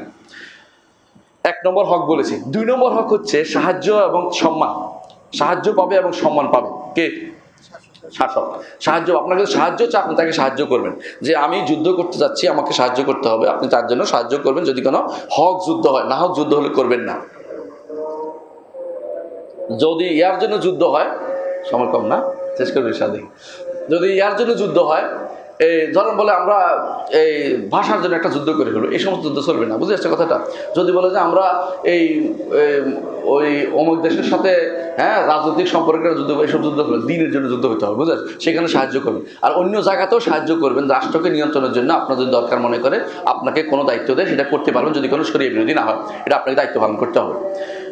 এরপর রাসূলুল্লাহ আরেকটা হাদিস আছে, রাসূলুল্লাহ কোরআন কারীমে আল্লাহ তাআলা বলেছেন তাআওয়ানু আলাল বিররি ওয়াত তাকওয়া, এটা নির্দেশ হবে তাদেরকে সাহায্য করতে হবে। আর রাসূলুল্লাহ সাল্লাল্লাহু আলাইহি ওয়াসাল্লাম বলেছেন মান বায়া ইমামান ফাআতাহু সাববাতা ইয়াদিহি ওয়া সামারাতা কালবি ফালিয়ুতিহু মাসতাতা। সহিহ মুসলিমের হাদিস, যে কেউ যদি ইমামের বায়াত করে, ইমামের আনুগত্য অনুসরণ করে, শাসকের অধীন থাকে, সেই জন্য যতটুকু পারে তার কথা শুনে চল, এটা জরুরি জিনিস। এই জন্য সাহেল ইবনে আব্দুল্লাহ তুস্তাই রাহমাহুল্লাহ বলেছেন যে মানুষ যতক্ষণ পর্যন্ত শাসককে সম্মান করবে ততক্ষণ কল্যাণ মধ্যে থাকবে। সম্মান না হলে প্রত্যেকে যদি কোনো তার নামটা বাঁকা করে কয়, তার নামটার উপর দিয়ে তার ছবিটা বাঁকা করে দেয়, এটা হারাম, জায়েজ নাই, এমনিতেই জায়েজ নাই। তার উপর আরও সমস্যা হচ্ছে মানুষের মধ্যে তার প্রতি একটা বিতৃষ্ণা ভাব তৈরি হবে এবং খারাপভাবে নেবে। এটা কোনোভাবে জায়েজ নাই। মিথ্যা কথা চালু করে কারোর জন্য জায়েজ নাই এটা। শাসক ক্ষমতা থাকুক আর না থাকুক, কোনো ব্যক্তি মৃত্যুদণ্ডপ্রাপ্ত আসামি হইল তার নামে মিথ্যাচার করা ইসলামে জায়েজ মনে করে না। কারণ এটি হচ্ছে অতিরিক্ত দায়িত্ব, এটা আপনার দায়িত্ব না। নিন্দা করবে কারা করবে? নিন্দা করবে বিচার ব্যবস্থা, তাদেরকে নিন্দা করবে। আপনি নিন্দা করতে পারেন, আপনি জানেন না, যে জিনিস জানেন না এটার উপর আপনার দায়িত্ব নয় যে আপনি এটাকে বাঁকা করে তুলে ধরা, মিথ্যাচার করা, কারো নামে গীবত করা, এগুলো শরীয়ত অনুমোদন করে না। এই জন্য ফুদাইল ইবনে আয়াদ বলছেন, যদি আমার একটি দাওয়াত, একটা দোয়া কবুল হওয়ার থাকতো, আমি দোয়া করতাম শাসকের জন্য যেন আল্লাহ তাকে সঠিক পথে পরিচালিত করে। আমরাও দোয়া করবো শাসকের জন্য সঠিক পথে পরিচালিত হওয়ার জন্য, কারণ শাসকরা যদি ভালো হয়ে যায়, বেশিরভাগ মানুষকে আল্লাহ তাআলা তাদের অধীন ভালো করে দেন, এটা ঠিক। কিন্তু মানুষ খারাপ হলে শাসকের জন্য দোয়া করে না, মনে করে আমি কি ঠিক করব, শাসককে ঠিক করবে, আমি ঠিক করে ফেলবো। তিনি ঠিক কোনোদিনই করতে পারবে না, আর জগৎও ঠিক হবে না। তো এই জন্য এটা করা যাবে না। তবে তাদের অন্যায় কাজে, জুলুমের মধ্যে তাদেরকে সাহায্য করা যাবে না, এটাও মনে রাখতে হবে। অন্যায় এবং জুলুমেরকে সাহায্য করা যাবে না। এই জন্য একটা হাদিস আছে, রাসূলুল্লাহ সাল্লাল্লাহু আলাইহি ওয়াসাল্লাম বলেছেন, হাদিসটা বলতেছি, হাদিস কাব ইবনে উজরা রাদিয়াল্লাহু আনহু বলেন, হাদিসটি ইমাম তিরমিজি বর্ণনা করেছেন। রাসূলুল্লাহ সাল্লাল্লাহু আলাইহি ওয়াসাল্লাম বলেছেন, আমার পরে কিছু শাসক হবে, যদি তোমরা তাদের কাছে প্রবেশ করো, যদি কোনো সত্য বলো, তাহলে ভালো কথা, আমি আজ সত্য দিয়ে মিথ্যা বদলায় ফেলো তাদেরকে খুশি করার জন্য, তাহলে তো তাদের জুলুমে তাদেরকে সাহায্য করো, তো তোমরা আমার দলভুক্ত হতে পারবে না। এবং আরও বলেছেন যে, এবং তোমরা আমার কাছে হাউদে আসবে না, ভয়াবহ। এই জন্য যারা শাসকের কাছে খুশি হইয়া বাদ ছিটাইলে, দেখেন না কত মানুষ চলে গেছে রমজানে, নাম বলতে চাই না, আমরা বুঝতে পারছেন, অনেকেই চলে গেছে, কিন্তু হক কথা কি বলতে পারছে? এই জন্য সমস্যা। হক কথা বলার মতো লোক থাকতে হবে। আপনি শাসকের কাছে যাওয়ার জন্য ব্যস্ত হয়ে পড়বেন না, ডাকলেও যাবেন না। আবু হানিফার মতো হওয়ার চেষ্টা করুন। আবু হানিফাকে আপনারা যতই বলেন, আবু হানিফা রহমতুল্লাহ এবারে সেরা ছিলেন, কোনোদিনই এবার ছাড় দিব না। আবু হানিফা কেন, মালিক, শাফি, আহমদ সবাই এরকমই ছিলেন। যখন আহমদ ইবনে হাম্বলকে খলিফা, সর্বশেষ খলিফা যিনি মুতাওয়াক্কিল আল্লাহ, যখন আসছেন, সম্মানিত করলেন যে তার কথাই শোনা হবে, সব বাদ। এখন থেকে কেউ যদি কোনো বলে যে কোরআন মাখলুক, তাকে এই করা হবে, সে করা হবে, কঠিন শাস্তির ব্যবস্থাপনা করলেন। তো আহমদ ইবনে হাম্বল বাইরে ছিলেন। তো আহমদ ইবনে হাম্বলকে তিনি চিঠি পাঠাইলেন, লোক পাঠাইলেন, আমার মা বলছে আপনাকে একটু রাজপ্রাসাদে আসতে। বলছেন আমি যাবো না। বলছে আমার মা বলছে, তোমার মা শপথ করছে, তোমার শপথে কাপড় দিতে পারবে, তুমি শপথে কাপড় দিতে পারবে। সাধারণত আরবরা যদি কাউকে আসতে বলে, আমি শপথ করছি আপনাকে আসতে হবে, এই শপথ করে তো কাউকে বাধ্য করা আর কি। তো বলছে তোমার মা শপথের কাপড় দিতে পারবে, আমি তোমাদের ইয়াতে যাব না, আমার দায়িত্ব হচ্ছে ছাত্র পড়ানো, আমি এই দায়িত্ব পালন করতে আমাকে সুযোগ দাও। কারণ এর আগে বন্ধ করে দিয়েছিল তাকে। ইমাম যখন যিনি বাকি ইবনে মাখলাদার কর্তোবা থেকে আসছেন, কর্ডোবা থেকে আসছেন বাগদাদে, মানে পাশ্চাত্য থেকে পাচ্ছি আসছেন, কি জন্য? হাদিস শিখতে। আইসা দেখে যে আহমদ ইবনে হাম্বলকে হাদিস দাস্তে দিয়ে নিষেধ করে দিয়ে আসে, হাদিস দেওয়া দিতে পারবে না। তো তিনি বুদ্ধি করছেন, ভিক্ষার ঝুলি লইয়া হ্যাঁ, উনি ফকিরে আসলে ওখান থেকে আসতে বহুত কষ্ট করে, কারণ উনি বড় ধনী না। তো ভিক্ষা করতে করতে ঢুকছেন। তো ভিক্ষুকে তো নিষেধ করে না কেউ। ভিক্ষা ঢুকতে বলছে, তোরা দিচ্ছে বলে আসে, আহমদুল নাম কে তুমি? বলে আমি বাকি নাম আমার হাদিস শিখতে আসছি। বলে প্রতিদিন তাহলে একবার আসো, এরকম আমি তোমার 10টা হাদিস শিখিয়ে দেবো। এই 10টা হাদিস তিনি আসতেন, ভিক্ষা করতে আসতেন, 10টা হাদিস শিখিয়ে দিয়েছেন। তিনি এই জন্য মহাদেশ বাকিব মাখলাদার কর্তুবী, তিনি সবচেয়ে বড় মুসনাদ যিনি লিখেছেন। ইমাম আহমদের মুসনাদের চেয়ে এটা বড় ছিল, হারিয়ে গেছে। এটা হারিয়ে গেছে, বুঝছেন তো কথা? এটা হারিয়ে গেছে। এটা এই কারা যে এটা সর্বনাশ করে দিয়েছে, এটা আর পাওয়া যায় না। এটা পাইলে অনেক ভালো হচ্ছে। এটা শুধু মোকাদ্দিমাটা শুধু পাওয়া যায়, যে মোকাদ্দিমাটা শুধু পাওয়া যায়। এটাতেই হাদিসের মোট বর্ণার সংখ্যা কার কত, এটা বোঝা যায় যে কোন সাহাবী কতটা হাদিস বর্ণনা করছেন। ওখানে পুরোপুরি একটা লিস্ট আছে। এত বড় লিস্ট আর কেউ করতে পারে নাই, ইমাম বাকি ইবনে মাখলাদার কর্তৃপক্ষ করেছেন। যেটা বলছিলাম যে নিষেধ করে দিয়েছেন তাকে কি করতে, হাদিস পড়াতে। কিন্তু উনি বলছে আমার শুধু দরকার হাদিস পড়ানোর জায়গাটাও মুক্ত করে দেওয়া হোক। বলে এটা তো মুক্ত হবে, আপনি একটু প্রসাদে আসবেন না, প্রসাদে যাব না। এই হচ্ছে ইমামদের দায়িত্ব, যে আপনি লালায়িত থাকবেন না ক্ষমতায় যাওয়ার জন্য, কিন্তু ক্ষমতায় যারা তাদেরকে পরিবর্তনের চেষ্টা আপনি করবেন। কিভাবে? আপনার বক্তব্য দিয়ে, আপনার যোগ্যতা দিয়ে, আপনার এলেম দিয়ে, আপনার মানুষদেরকে ঠিক করে, জনগণকে সুশৃঙ্খল করে। এইটা হচ্ছে আহলে সুন্নাত ওয়াল জামাতের নীতি। এটা না করে আপনি মনে করছেন আপনি না যাওয়া পর্যন্ত কোনোদিন ঠিক হবে না, এই নীতি কোনোদিন ঠিক নয়। এই নীতির মাধ্যমে হচ্ছে সবচেয়ে বড় বিভ্রান্তি তৈরি হচ্ছে আজকাল মানুষের মধ্যে। দেখুন রাসূলুল্লাহ সাল্লাল্লাহু আলাইহি ওয়াসাল্লাম আরেকটি হাদিস আছে, আবু রাদিয়াল্লাহু আনহু বর্ণিত, তিনি বলেন, মুসনাদে আসছে, ইমাম আলবানী হাদিসটিকে হাসান বলেছেন, মান আতা আবওয়াব সুলতান, যে কেউ শাসকের দরবারে গুড়গুড় করবে, ইফতাতান, ফিতনায় পড়ে যাবে। ফিতনায় কি পড়বে জানেন তো? হক কথা বলতে পারবে না, যদি উনি রাগ করে ফেলে, বুঝছেন তো? আবার তার মাঝে মাঝে তেল দিতে হবে, মুদাহানা করতে হবে, তেল মারতে হবে, তেল মারা বুঝে না, এটা করতে হবে। কারণ আপনি তো অনেক কাজ করেছেন, আপনি অনেক কিছু করেছেন, এই জায়েজ নেই ইসলামে। এই প্রশংসা ইসলামে অবৈধ, এই জাতীয় প্রশংসা করা বৈধতা নেই। আপনি তাকে হক করতে করার দায়িত্ব, সে করবেই। এটা সে ভুল করলে এটা তাকে সংশোধন করা আপনার দায়িত্ব, তার জন্য দোয়া করবে, এটা দায়িত্ব। আপনি তাকে তেল মারামারি করতেছেন কি জন্য? এই জাতীয় যারা করে এটা খুবই খারাপ কাজ। হ্যাঁ, যদি এমন ব্যক্তি হয় যে তাকে আপনি এটা বললে সে আরো ভালো কাজ করবে, এমন হয়, তাহলে সেইটা হলো একান্ত বিষয়। কিন্তু এটাকে আপনি দিয়া আপনি চাচ্ছেন তার চোখের জন্য পড়লে আমাকে ডাক দিবে কোনো ভালো কাজ, এই জাতীয় কাজ যারা করে এরা হচ্ছে তেল মারামারি কাজ করে। এটা ইসলামে নিষিদ্ধ, এটা তেল মারা জায়েজ না ইসলামে।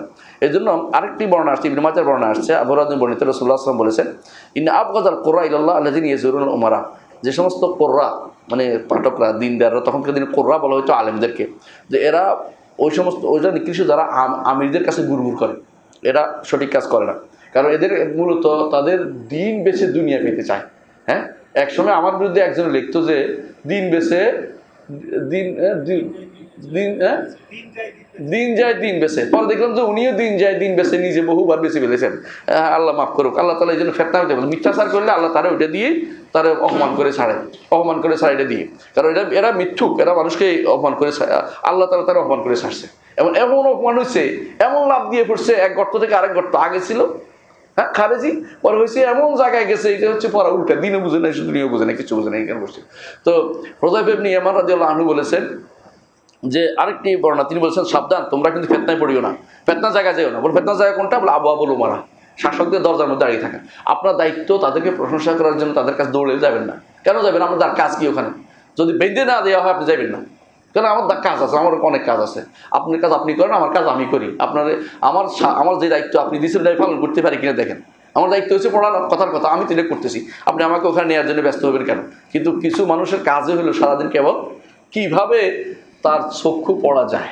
কেউ কিছুক্ষণ পরে একটা কি ফেসবুকে একটা স্ট্যাটাস ছাড়ে, অমুক দিন আমি মিছিল করছিলাম আপনার পক্ষে, অমুক দিন আমি এই করছিলাম। আমি দেখি মাঝে মধ্যে হাসি, দেখ পাগলও বুঝে যে কি জন্য করছে, কিন্তু তিনি বুঝেন না যে তিনি কত অন্ধকারের মধ্যে আছেন। পাগলও বুঝবে যে এটা কি জন্য করছে, সবাই বুঝতে পারে, কিন্তু উনি বুঝেন না কেন? উনি বলছেন ওনার নেতাও এরকমই হবেন, যিনি এটা বুঝে খুশি হয়ে যাবেন যে উনি এটা করছিলেন। নাউজুবিল্লাহ। এই জন্য 3 নম্বর দায়িত্ব কটা গেল, 2 নম্বর গেল, তাই না? 1 নম্বর কি বলছি? আদমুল খুরুজ, 2টা। 2 নম্বর হচ্ছে 2 নম্বর হচ্ছে সাহায্য এবং সম্মান করতে হবে। 3 নম্বর হচ্ছে মুনাসাহা, নসিহত করতে হবে। আপনি 3 নম্বর নসিহত করতে হবে। এই নসিহত কখনো প্রকাশ্যে হয় না। ইমাম ইবনে রাজব আল হাম্বলী রাহমাতুল্লাহ, একটা কিতাব আছে, আল ফারকু বাইনান নাসিহাতি ওয়াত তা'য়ীর, অপমান করার নসিহত মধ্যে পার্থক্য কি, এর একটা বই লিখছে। মানে মানুষদেরকে যে আপনি আমি যদি বলি এই বেটা তোর এই টুপিটা কেমনে এই উল্টাপাল্টা করে পরে ইত্যাদি, তাহলে অপমান করা হলো। আর যদি টুপিটা খারাপ দেখে তাকে ডেকে বলে তুমি টুপিটা একটু ধুইতে পারো না, তাহলে ভালো হয়ে যায় কাজটা। আর যদি কোনো টুপিটা যদি ময়লা হয়, আমি যে সামনাসামনি সবার সামনে বলি, এটা কি নসিহত হলো? তো অপমান করা হলো। তো এই জন্য শাসককে অপমান করার তার সম্মান বিরোধী কাজটা করছি আমি। এই জন্য শাসককে এই জন্য নসিহতের ব্যাপারটা হচ্ছে কখনো আলানিয়া হবে না, কখনো হবে না এটা। তো কি করা হবে, তার সামনে যদি আপনি বলতে পারেন তাকে বলবেন। এটা হাদিস যেভাবে আসছে যে উত্তম জেহাদ হচ্ছে তার সামনে বলা, যদিও হাদিসটা দুর্বল, সত্যিকার অর্থে দুর্বল এটা, কিন্তু যে আফদাল জিহাদ কালিমাত হক ইনদা সুলতান, যে হাদিসটা দুর্বল, কিন্তু এর বাইরে হক কথা বলা কিন্তু হাদিস আছে। কারণ আবু সাইদ খুদরি রাদিয়াল্লাহু আনহু তিনি একবার তিনি এই বসা ছিলেন, এক ব্যক্তি হাজ্জাজের বিরুদ্ধে দাঁড়িয়ে বলছে যে আপনার জন্য কি জুমার আগে খুতবা, আপনি কি জুমার ঈদের আগে খুতবা আপনি ঈদের পরে নিয়ে গেছেন, ঈদের আগে নিয়ে আসছেন খুতবাটাকে, ঈদের পরে খুতবা এটা আগে নিয়ে আসছেন কেন? বলছে মানুষ আমাদের বসে থাকে না, মানুষ বসে থাকে না, মানে বুঝছে তো ঘটনায় তারা মানুষ বসে থাকে, মানুষ স্নান করে দৌড়তে, কিন্তু খুতবা দিতেই আসে ঈদের নামাজ তো দুপুর বানায় করছে। তো এই জন্য খেপে গেছে ওমর, তখন তার বললেন যে এই ব্যক্তি তার হক কথা আদায় করেছে। এই আবু সাইদ খুদরি রাদিয়াল্লাহু আনহু বললেন, বোঝা গেল যে যদি আপনি বলতে পারেন শাসককে সামনে তুলে বলতে পারবেন, না হলে আপনি এভাবে মিম্বরের উপরে সরাসরি বলতে পারবেন না। ওই ব্যক্তি বলতে পারবে, পার্থক্য হচ্ছে এখানে, ওই ব্যক্তি বলতে পারবে যে ব্যক্তির কথা শুনে সে, কারণ সাহাবীদের কথার বিরুদ্ধে তারা কথা বলতো না, কারণ তাবেঈরা, বুঝছেন তো, হাজ্জাজ ইবনে ইউসুফ সাহাবী না, তাবেঈ। তো তাবেঈ সাহাবীদের সময়ে এমন মর্যাদাপূর্ণ সাহাবীরা ছিল, তাদের বিরুদ্ধে কোনো কথা তারা বলতো না। এমনকি একবার আনাস ইবনে মালিক রাদিয়াল্লাহু আনহুর বিরুদ্ধে একজনের কথা বলছে, তিনি আনাস ইবনে মালিক খলিফার কাছে চিঠি লিখছে, খলিফা তাকে বলছে আমার এই চিঠি পাওয়ার পরে তুমি যে এর কাছে মাপ চাইবে, খলিফার মানে সাহাবীদের বিরুদ্ধে। সাহাবীরা এই জন্য এমন একটা পদক্ষেপ নেয়, তাদেরকে একটা আলাদা মর্যাদা আল্লাহ তাআলা দিয়েছেন। এই জন্য আপনি এটাকে ব্যবহার করবেন না, এই যে সুযোগটা ব্যবহার করে আপনি কোনো লাভ করতে পারবেন না, বরং এটা দ্বারা আপনি ক্ষতিগ্রস্ত হবেন। কারণ তারা এমন একটা যুগ ছিল যে যুগে তারা সাহাবীদের সম্মান করত। আপনাকে এই সম্মানটা করানো, আপনাকে কি করা হবে, সাইজ করে দেওয়া হবে। তো আপনি সাইজ করাচ্ছে, আপনি কি করা দরকার, আপনার দরকার হচ্ছে বেঁচে থেকে দাওয়াতের কাজটা বেশি বেশি করা, তাদেরকে পৌঁছানোর দায়িত্ব দেওয়া। আপনি ভুল হচ্ছে ভুলটা তুলে ধরা, LGBTQ যে কুফুরি মতবাদ, এটা যে মানুষের জড়িয়ে থেকে কাফের বানাই ফেলে মানুষদেরকে, এবং জগৎ নিঃশেষ হয়ে যাবে, আপনি এটার খারাপগুলি তুলে ধরেন, এটা কোনো না কোনোভাবে তাদের কাছে পৌঁছবে। এবং এটা যদি ব্যাপক করতে পারি আমরা আলোচনা অন্য কুফুরি, তাহলে এটা কিন্তু মানুষও খাবে না, এবং এটা তারাও বলবো যে এই আইন করে আমার কোনো লাভ নাই, এদেশের মানুষটা চায় না, সোজা কথা এটা। তো আমাদের দায়িত্ব, আমরা নিজেরা এটা পালন না করে আমরা উপর দিক থেকে যতই চাপাচাপি করি, কারণ শয়তান তো বসে আছে।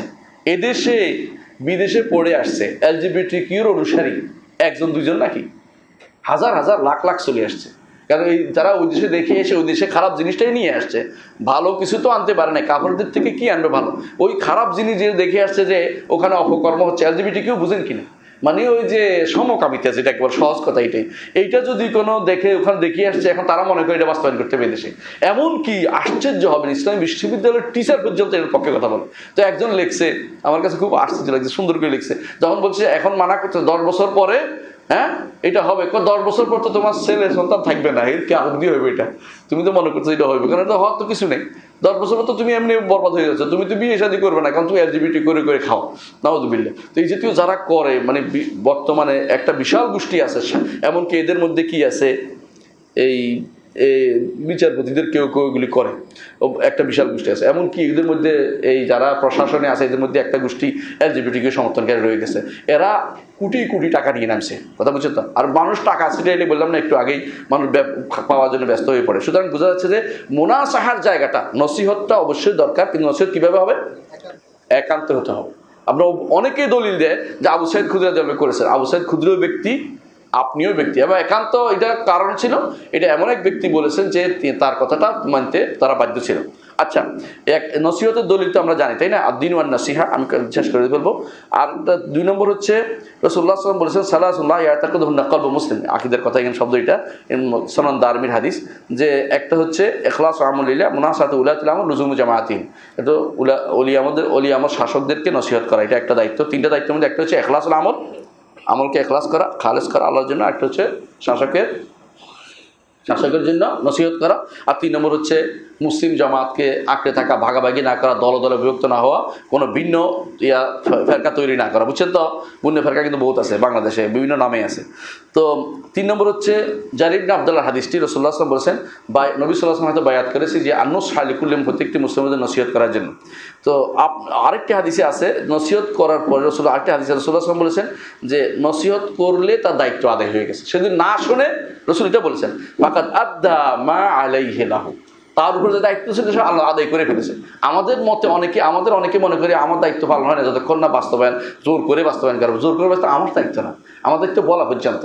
কারণ জোর করার দায়িত্ব হচ্ছে আমি আমার সন্তানের উপর জোর করতে পারবো, কিন্তু শাসকের উপর জোর করার দায়িত্ব আল্লাহ আমাকে দায়িত্ব দেন নাই।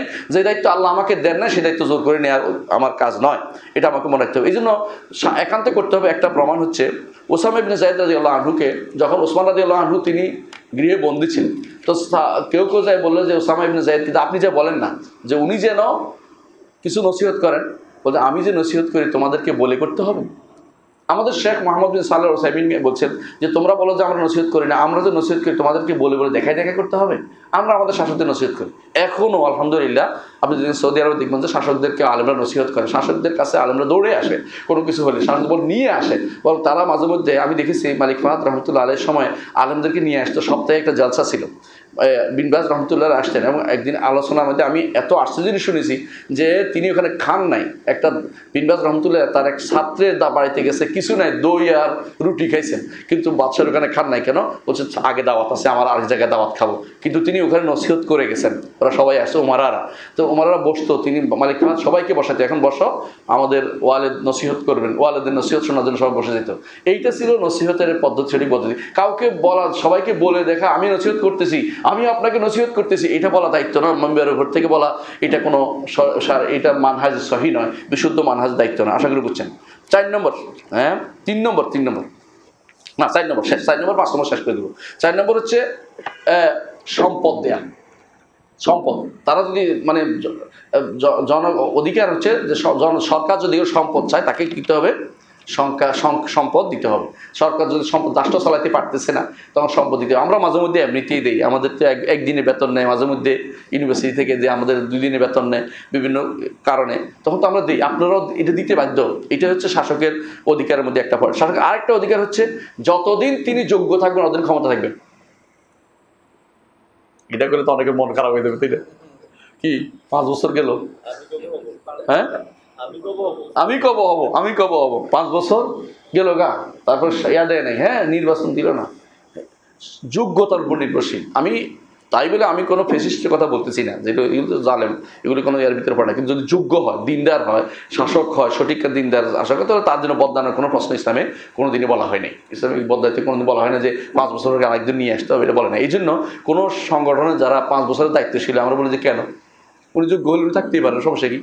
কিন্তু যদি অযোগ্য হয় অবশ্যই বাদ দিতে হবে। অযোগ্যতার বিভিন্ন ক্রাইটেরিয়া আছে। ক্রাইটেরিয়া বুঝেন তো? দাঁড়াইতেই পারেন না আপনি ইমাম, এরকমও আছে। তো এরকম বহুত মানুষ আছে যারা ক্ষতি হয়ে দাঁড়াইছে না, দাঁড়াইতে পারে। আপনারা রাগ করেন না, আবার বাস্তবতা এটা শরীর। আপনি তো আপনার যোগ্যতা এখানে কমে গেছে, কারণ যোগ্যতার মধ্যে একটা হচ্ছে যে তার শরীর সুস্থ হতে হবে, এটা একটা যোগ্যতা। কিন্তু আপনি যদি কোনো আমাদের যে হুজুর মরে গেছে, হ্যাঁ ওই যে চট্টগ্রাম হুজুর একজন আছিলেন উল্লাপাল্লা, উনি মরে গেছে, উনি দাঁড়াইতে পারেন না, ওনার যদি কোনো শাসক বানাই দেন হইবে না, কারণ ওনাদের যোগ্যতা অভাব আছে। সালামতুল আলা মানে শরীর সুস্থ থাকা, এটা একটা শর্ত কিন্তু শাসকের, এটা আমরা বলি না, আলোচনা আসে নাই। আলাকুল্লা হাল এই 5টি জিনিস হচ্ছে কি দায়িত্ব? জনগণের দায়িত্ব কার প্রতি? শাসকের প্রতি। আমি আলোচনা এখানে সমাপ্ত করছি। যে সুবহানাকাল্লাহি ওয়া বিহামদিকা আশহাদু আল্লা ইলাহা ইল্লা আনতা আস্তাগফিরুকা ওয়া আতুবু ইলাইক। এটা থেকে না, হ্যাঁ ও আমার আলোচনা থেকে, তো আমার তো আলোচনা কে নোট করছে এখান থেকে দেখতে, আমি তো ভুলে গেছি। আচ্ছা বলেন, একামতুদ্দিনের 2টা কথা বলেছি আমি, যে 2টা জিনিস হচ্ছে একামতুদ্দিনের ভিতরে অন্তর্ভুক্ত। কে কি বলতে পারবে? হ্যাঁ বলেন। আহসানতা, দিনকে বাস্তবায়ন। আর কি বলতে পারবে? তো বই দিয়ে দিলে হইবে না, তুই হ্যাঁ আয়োজক বলতে পারবে না। আরেকটা প্রশ্ন। আচ্ছা, দিনকে সংরক্ষণের ভিতরে 3টা জিনিস পড়ে, আয়োজক বাদ, তাহলে ওরা দিলে তো বই দিয়ে দিতে হবে, বই দিব না। আর কে আছে? হ্যাঁ দিন সংরক্ষণের মধ্যে 3টা জিনিস। হ্যাঁ হ্যাঁ হ্যাঁ 3 ভাগে 2 ভাগ হয়েছে। দিনই রাষ্ট্রের সংরক্ষণ, দিনের 4 দিক পাহারাদার বসানো। আয়োজকের মধ্যে আয়োজক বাদে আর কে আছে? এবার আরেকটা প্রশ্ন করতেছি, দেখছি বহুত বেদাল আছে, না দেওয়া হবে না এদেরকে সব।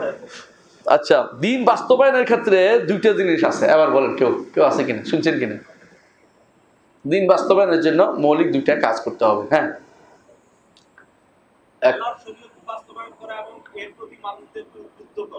এরাই তো নিবে দেখি সব পুরস্কার, আয়োজকরাই নিয়ে দিচ্ছে।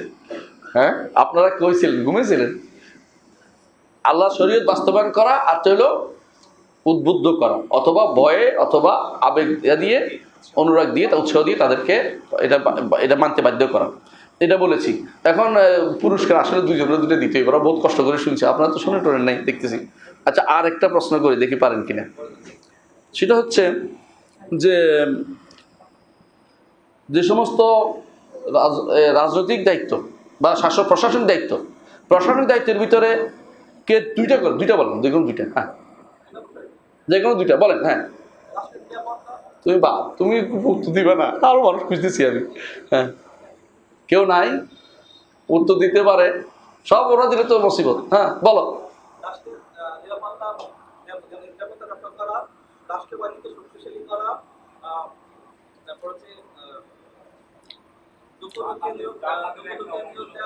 যোগ্য নিয়োগ দেওয়া, ঠিক আছে, ঠিক আছে, ঠিক আছে, সুন্দর হয়েছে, আর লাগবে না, আর একটা লাগবে। আচ্ছা, আবার বলি, শেষ এই দ্বিতীয় অংশের মধ্যে আর প্রশ্ন করি একটা। অনেক প্রশ্ন করছি, কারো পুরস্কার দেবো দেখি এরপরে। হ্যাঁ, আমার শেষ পর্যন্ত দুইজনের পুরস্কার পেয়েই যাবে, কারণ ওরা তো উত্তর দিচ্ছে, আর কেউ উত্তর দেয় না। রাষ্ট্র শাসকের যে দায়িত্ব, শাসকের জন্য যে আমাদের দায়িত্ব আছে আমাদের শাসকের প্রতি, এই ক্ষেত্রে আপনারা, আমি 5টা বলেছি তাই না, আপনারা 3টা বলেন দেখি।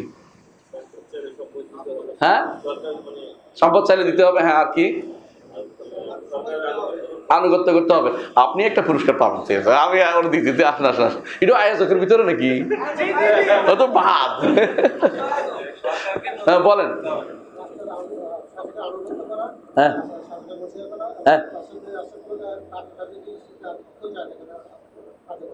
হ্যাঁ, ঠিক আছে, হয়েছে, ওনাকে একটা দিই, উনি তো শাসকের ভিতরে নাই তাই না? হ্যাঁ, হ্যাঁ, আসেন, আমরা একটা দিব, আসুন, ওইটা নিয়ে যান। তুই উত্তর দে, তুই তো আয়োজকের ভিতরে। মাশাআল্লাহ, মাশাআল্লাহ, মাশাআল্লাহ, বারাকাল্লাহ ফিকুম, বারাকাল্লাহ ফিকুম। বইটা অবশ্যই গুরুত্বপূর্ণ একটা বই, আপনারা এটা কাজে লাগাবেন ইনশাআল্লাহ। আচ্ছা, বলেন। স্কিপ করে যাবো ইনশাআল্লাহ, ঠিক আছে। আরেকটা প্রশ্ন হচ্ছে যে, একটা উদাহরণ দিয়েছিলাম যে শাসকের বিরুদ্ধে বিদ্রোহ করা যাবে না, একটা ঘটনা বর্ণনা করছিলাম, কেমন রাখতে পারছে? মাশাআল্লাহ, আসেন, নিয়ে যান। এটা না ওইটা? এটাই, মাশাআল্লাহ। বড়টা তো একজন পাবে না, বড়টা ওইটা ভালো, আঁকিতে প্রথম পাবে। আচ্ছা, কখন, এখানে একটা গুরুত্বপূর্ণ প্রশ্ন, এটা বলা হয় নাই, কখন শাসকের আনুগত্য করা যাবে না? হ্যাঁ, হ্যাঁ, বাইরে আনুগত্য করা যাবে না, দাঁড়া, ওনাকে দিয়ে দেবে, আয়োজক না তো? না, হ্যাঁ, আয়োজক না। এটা আমি এটা বই বার হওয়ার সাথে সাথে আমি কিনে ফেলছি। ও, এখন কাউকে হাতিয়ে দিবেন? আপনি যদি ইচ্ছা করেন কাউকে, ওই যে আমার ভাই যে এটা বলতে পারছে, ওকে দেন, আপনি দিয়ে দিন, ঠিক আছে। মাশাআল্লাহ, আপনি হাতে দেন। দিদি, মাশাআল্লাহ, মাশাআল্লাহ, দেখছেন ওরা একেবারে ওর কাছে আছেই বিশ্বাস। আমি সাথে সাথে কিনে ফেলছি। বারাকাল্লাহ ফিকুম, আল্লাহ হাফেজ, জাযাকাল্লাহ খাইর। আমার কাছেও আছে, আপনাদের কারো লাগলে আমাদের এই দিবেন, লাইব্রেরি, এটা আমাদের লাইব্রেরি। এই দিবেন, এখানে ওস্তাদের অনেক বই আছে। আপনার আরেকবার দিতে হবে, ঠিক আছে? জি, ইনশাআল্লাহ, বারাকাল্লাহ ফিকুম। সুন্দর হবে, তাহলে পড়বে সবাই। তাই 1 নম্বর আলোচনা হয়ে গেছে, ইসলামের শাসকের উপর জনগণের কি কি মৌলিক শাসক জনগণের সম্পর্কে ভিত্তি, তাই না? ও, শাসক ও জনগণের ভিত্তিটা কি? ভিত্তিটা হচ্ছে রহমত, দয়াদ্র হবে, রহামা বাইনাহুম, পরস্পর রহামা হবে এবং একে অপরের প্রতি সাহায্যকারী হবে। এটা বল নুসরাত এবং রাহমাত। ভিত্তি হচ্ছে সাহায্য এবং একে অপরের প্রতি সহযোগী, একে অপরের প্রতি দয়াদ্র হওয়া। এটা কোনো মারামারি, হানাহানি না, যে ও গেলেও আমি এর মধ্যে লেগে থাকবো, ওর নামাই ফেলবো, এইটা যেন না হয়। শাসক এবং শাসিতের মধ্যে সম্পর্ক হবে রহমত এবং নুসরাত, রহমত এবং নুসরাত, মনে থাকবে এটা, এসব লাগছে। এটা ইসলামের জনগণের মুসলিম শাসকের কি কি দায়িত্ব রয়েছে, এটা কিন্তু বলে বলছি, তাই না? বলে বলছি। যেসব দেশে গণতান্ত্রিক পদ্ধতিতে মানব রচিত সংবিধান ও আইন দ্বারা রাষ্ট্র পরিচালিত হয় এমন রাষ্ট্রে বসবাসকারী মুসলিমদের জন্য শাসকের আনুগত্যের সীমারেখা কতটুকু এবং উক্ত শাসক ও শাসন ব্যবস্থার আনুগত্যের বিধান কি? সুন্দর প্রশ্ন, বাস্তব। এই প্রশ্নের উত্তর দেওয়া দরকার, তাই না? মনে রাখবেন, আমরা যখন আমাদের নীতি হচ্ছে একটা নীতি সবসময় মনে রাখবেন, শাসক যাই হোক, শাসক একবার কখনো কখনো কাফেরও হইতে পারে। আমি যদি কোনো শাসককে পরিবর্তন করার ক্ষমতা না, শাসক কাফের হলে পরিবর্তন করার দায়িত্ব এসে যায়, পরিবর্তন করার যথাযথ ক্ষমতা আমার কাছে নাই এবং এর চেয়ে বেশি সমস্যা তৈরি হবে করতে গেলে, তখন আমার দায়িত্ব হবে তাকে যে কোনো মূল্যে ইগনোর করে, আমার দায়িত্ব হবে, বড় দায়িত্ব হবে আইনগুলি যেগুলি শরীয়ত সম্মত এগুলি মেনে চল। মানে আমি আইন অমান্য করব না। ধরেন শাসকে বলছে যে লাল বাতি যখন জ্বলবে গাড়িটা থামা, তো শাসক যদি কাফেরও হয়ে যায়, বুঝলেন কথাটা, আমরা আইনটা কিন্তু মানতে হবে। আমি বুঝলাম, নইলে কিন্তু কী হবে, যে কোনো মেসাকার হয়ে যাবে, মেসাকার হবে, বুঝছেন না? ধরেন শাসক বলছে যে সীমান্তে তোমরা যেও না, আপনি বলছেন সীমান্ত যাইয়া বসে থাকবেন, তো এটা নিজের উপরে কেউ গুলি খাওয়ার জন্য ব্যবস্থা করবেন। এই জন্য যখন একেবারে তারা আমাদের এই যে ধরেন এই গণতান্ত্রিক পদ্ধতি, এগুলি কিন্তু কোনোভাবেই আমাদের মানার কিছু না, এগুলি মানার কোনো সুযোগই নেই, এগুলিতে ভোটাভুটির প্রশ্ন আসেই না। আপনারা যারা দিন বুঝেন, আপনারা ভালো করে বুঝেন যে এগুলি দিনের কোনো এর ভিতরে পড়ে না। কিন্তু আমরা অনেক সময় আমাদের আলেমরা এই সমস্ত জায়গাতে বলে যে বৃহত্তর স্বার্থের জন্য ক্ষুদ্র স্বার্থ এগুলি আলোচনা করে, কিন্তু আমরা দেখি যে আমরা বছরের বছর ধরে সারা জীবন শুধু বৃহত্তর স্বার্থ দেখতে গিয়া এমন এক জায়গায় গেছি যে এইটা কোনোদিন পরিবর্তন চিন্তা কেউ করে না। এই জন্য আপনাদের হকপন্থী একটা গোষ্ঠী থাকা দরকার, যারা স্পষ্ট বলবে যে এটা কিন্তু কুফরি, বলার মতো লোক থাকা দরকার অন্তত। এই জন্য আমরা অনেকে বলি যে এই জায়গাতে আমরা ছাড় দিব না, কিন্তু কেউ যদি দিয়ে দিচ্ছে ভোট, আমরা তাদের কাফেরও বলি না, কারণ যে ভুল করছে, করতেই পারে, কত মানুষ তো ভুল করে। কিন্তু আমি বলতে চাচ্ছি এটাই যে এই পদ্ধতি নির্বাচন যখন হয়ে যায়, যে কেউ ইসলামে জোর করে ক্ষমতা এসে যায়, ইসলামের নীতি হচ্ছে তাকে মেনে নিতে হবে যদি সে শরিয়া মোতাবেক চালায়। শরিয়া মোতাবেক চালাই নাই, যেগুলি শরিয়া বিরোধী সেগুলি মানা যাবে না, যেগুলি শরিয়ার পক্ষে আছে, বিরুদ্ধে যায় নাই, অথবা শরিয়া বাস্তবায়নের মধ্যে আছে, এগুলি মানতে হবে। যে সমস্ত আইন করেছে সরকার, এই আইনের মধ্যে যেগুলি শরিয়া বিরোধী নয় এগুলি আমরা মানতে হবে। যেমন সরকার আইন করেছে, যেমন যে সমস্ত বাবাদেরকে সন্তানরা দেখে না তাদেরকে এত এত টাকা জরিমানা করা হবে। এইটা তো মানুষের ওয়াজের দিন থেকে হওয়া দরকার ছিল। রাষ্ট্র এটা আইন যদি করে থাকে এটাকে নো করার দরকার নেই, এটা পক্ষের, এটা ইসলামের পক্ষের জিনিস, এটা তো করার দরকার ছিল না, কিন্তু করছে কেন? কারণ মানুষ মানে না। এই জন্য তার দরকার ছিল আগে থেকে এটাকে ছোটকাল থেকে শিক্ষা দিয়ে তৈরি করা, আইন দিয়ে সাধারণত এগুলি বাস্তবায়িত না। তারপরও এটা যেহেতু পক্ষের, এটার বিরোধিতা করা আমার দরকার নাই, কথা বুঝছেন তো? তাহলে আইন যেগুলো করবে এই সমস্ত আমাদের আনুগত্য হবে কতটুকু, যেটা বলেছেন যে ফিল মারুফ, অর্থাৎ ইন্নামাত তাআতু ফিল মারুফ, রাসূল হাদিস, যে ভালো কাজে শুধু আনুগত্য হবে, অসৎ কাজে আনুগত্য করা যাবে না।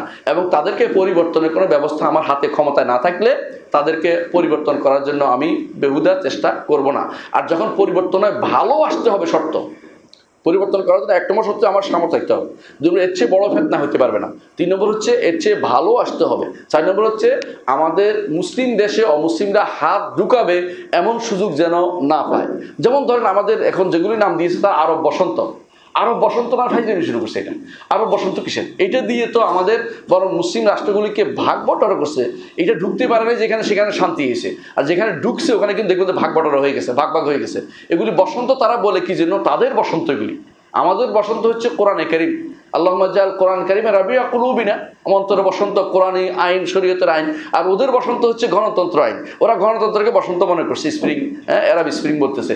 এগুলির জন্য এই সমস্ত শোনা যাবে না। এই সমস্ত আইন যাদের মধ্যে আছে, আমরা এগুলি যখন দেখবো যে বাইরের লোকেরা সেখানে হস্তক্ষেপের জন্য বসে আছে, আমাদের উচিত হবে না সেখানে কি করা? ইন্ধন দিয়ে দেয়া। এই ইন্ধনে অংশগ্রহণ করা যাবে না। আমি বুঝাতে পারছি কথাটা? পরিবেশ এমন আরো খারাপ হইতে পারে, এমন লোক আসা যাবে, এই কাজ করা যাবে না, এই কাজ করা যাবে না। কয় নম্বর গেল? 3 নম্বর। 4 নম্বর হচ্ছে জালিম শাসকের বিষয়ে ইসলামের দৃষ্টিভঙ্গি কি? কোনো শাসক যদি জুলুম বা অন্যায় করে কিন্তু প্রকাশ্যে কুফরি লিপ্ত না হয়, তখন সাধারণ মুসলিম জনগণের সেখানে করণীয় কি? তাকে মেনে চলতে হবে, তাকে মেনে চলতে হবে, তার অর্ডারও মানতে হবে। তার জুলুমটার ব্যাপারে আপনি জুলুমটার আপনার প্রতিকারের কথা আপনি বলতে পারবেন, আপনার অধিকার আছে।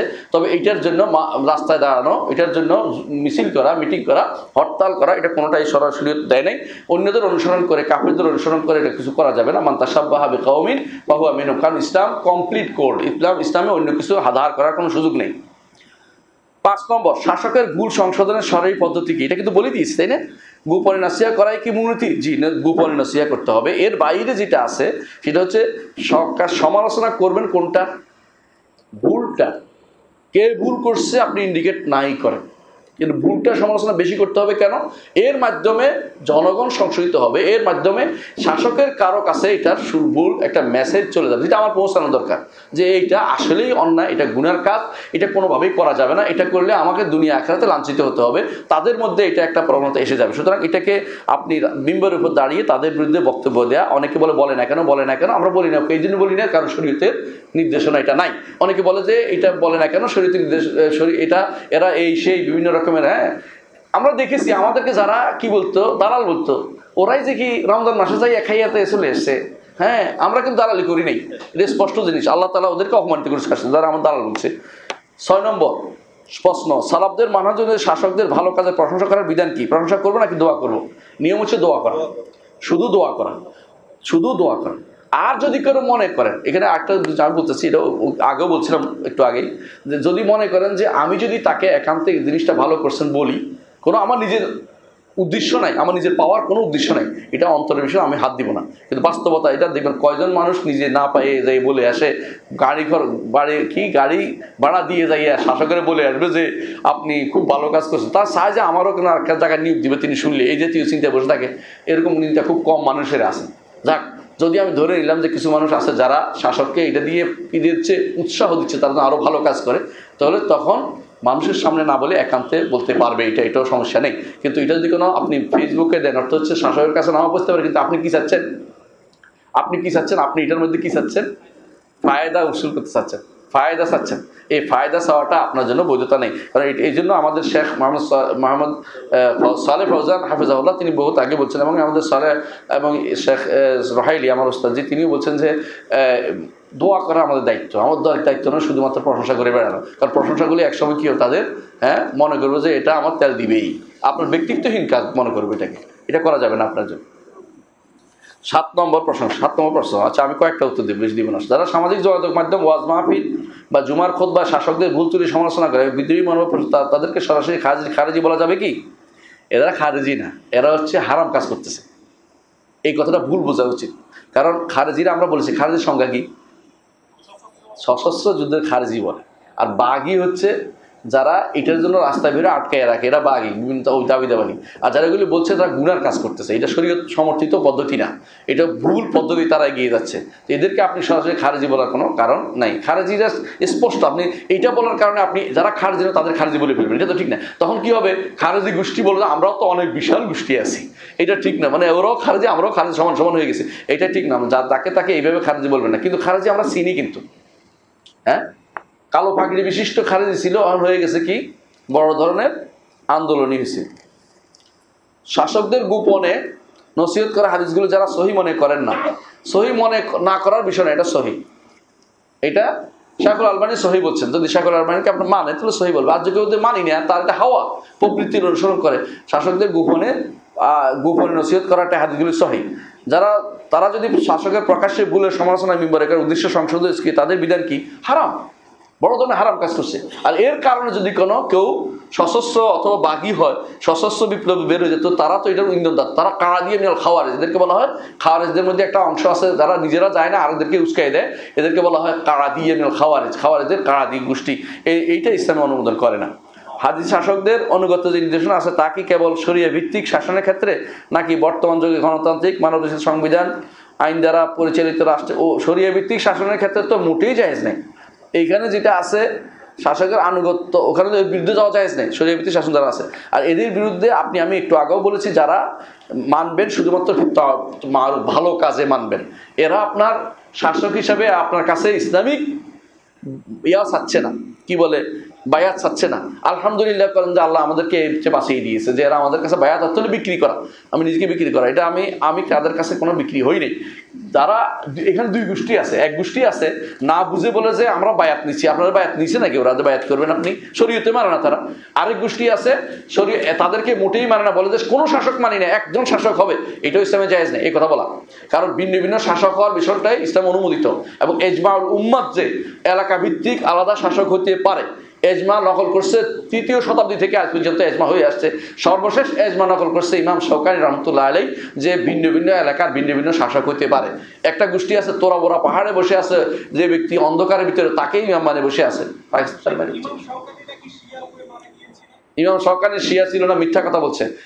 তার প্রাথমিক জীবনে তিনি জাহিদি ছিলেন, শেষ জীবনে শিয়া, যারা বলছে শিয়া মানছে, এরা আসলে লেখাপড়া না করে কথা বলা খুব অন্যায়। ইমাম শাওকানি রহমতুল্লাহ ইমাম আইমাতিল মুসলিমিন, কিছু ভুল কার না আছে, কিছু ভুল ছিল তার বিভিন্ন মাসাইলে, এগুলি আমরা জানি। কিছু আকীদার মাসাইলেও কিছু সমস্যা ছিল, কিন্তু মৌলিক যে ওনার কাছে পৌঁছানো হয় না, আমরা তার হুজুত কায়েম করি নাই। কিন্তু শিয়া ছিলেন না, এটা কোনো সন্দেহ নেই।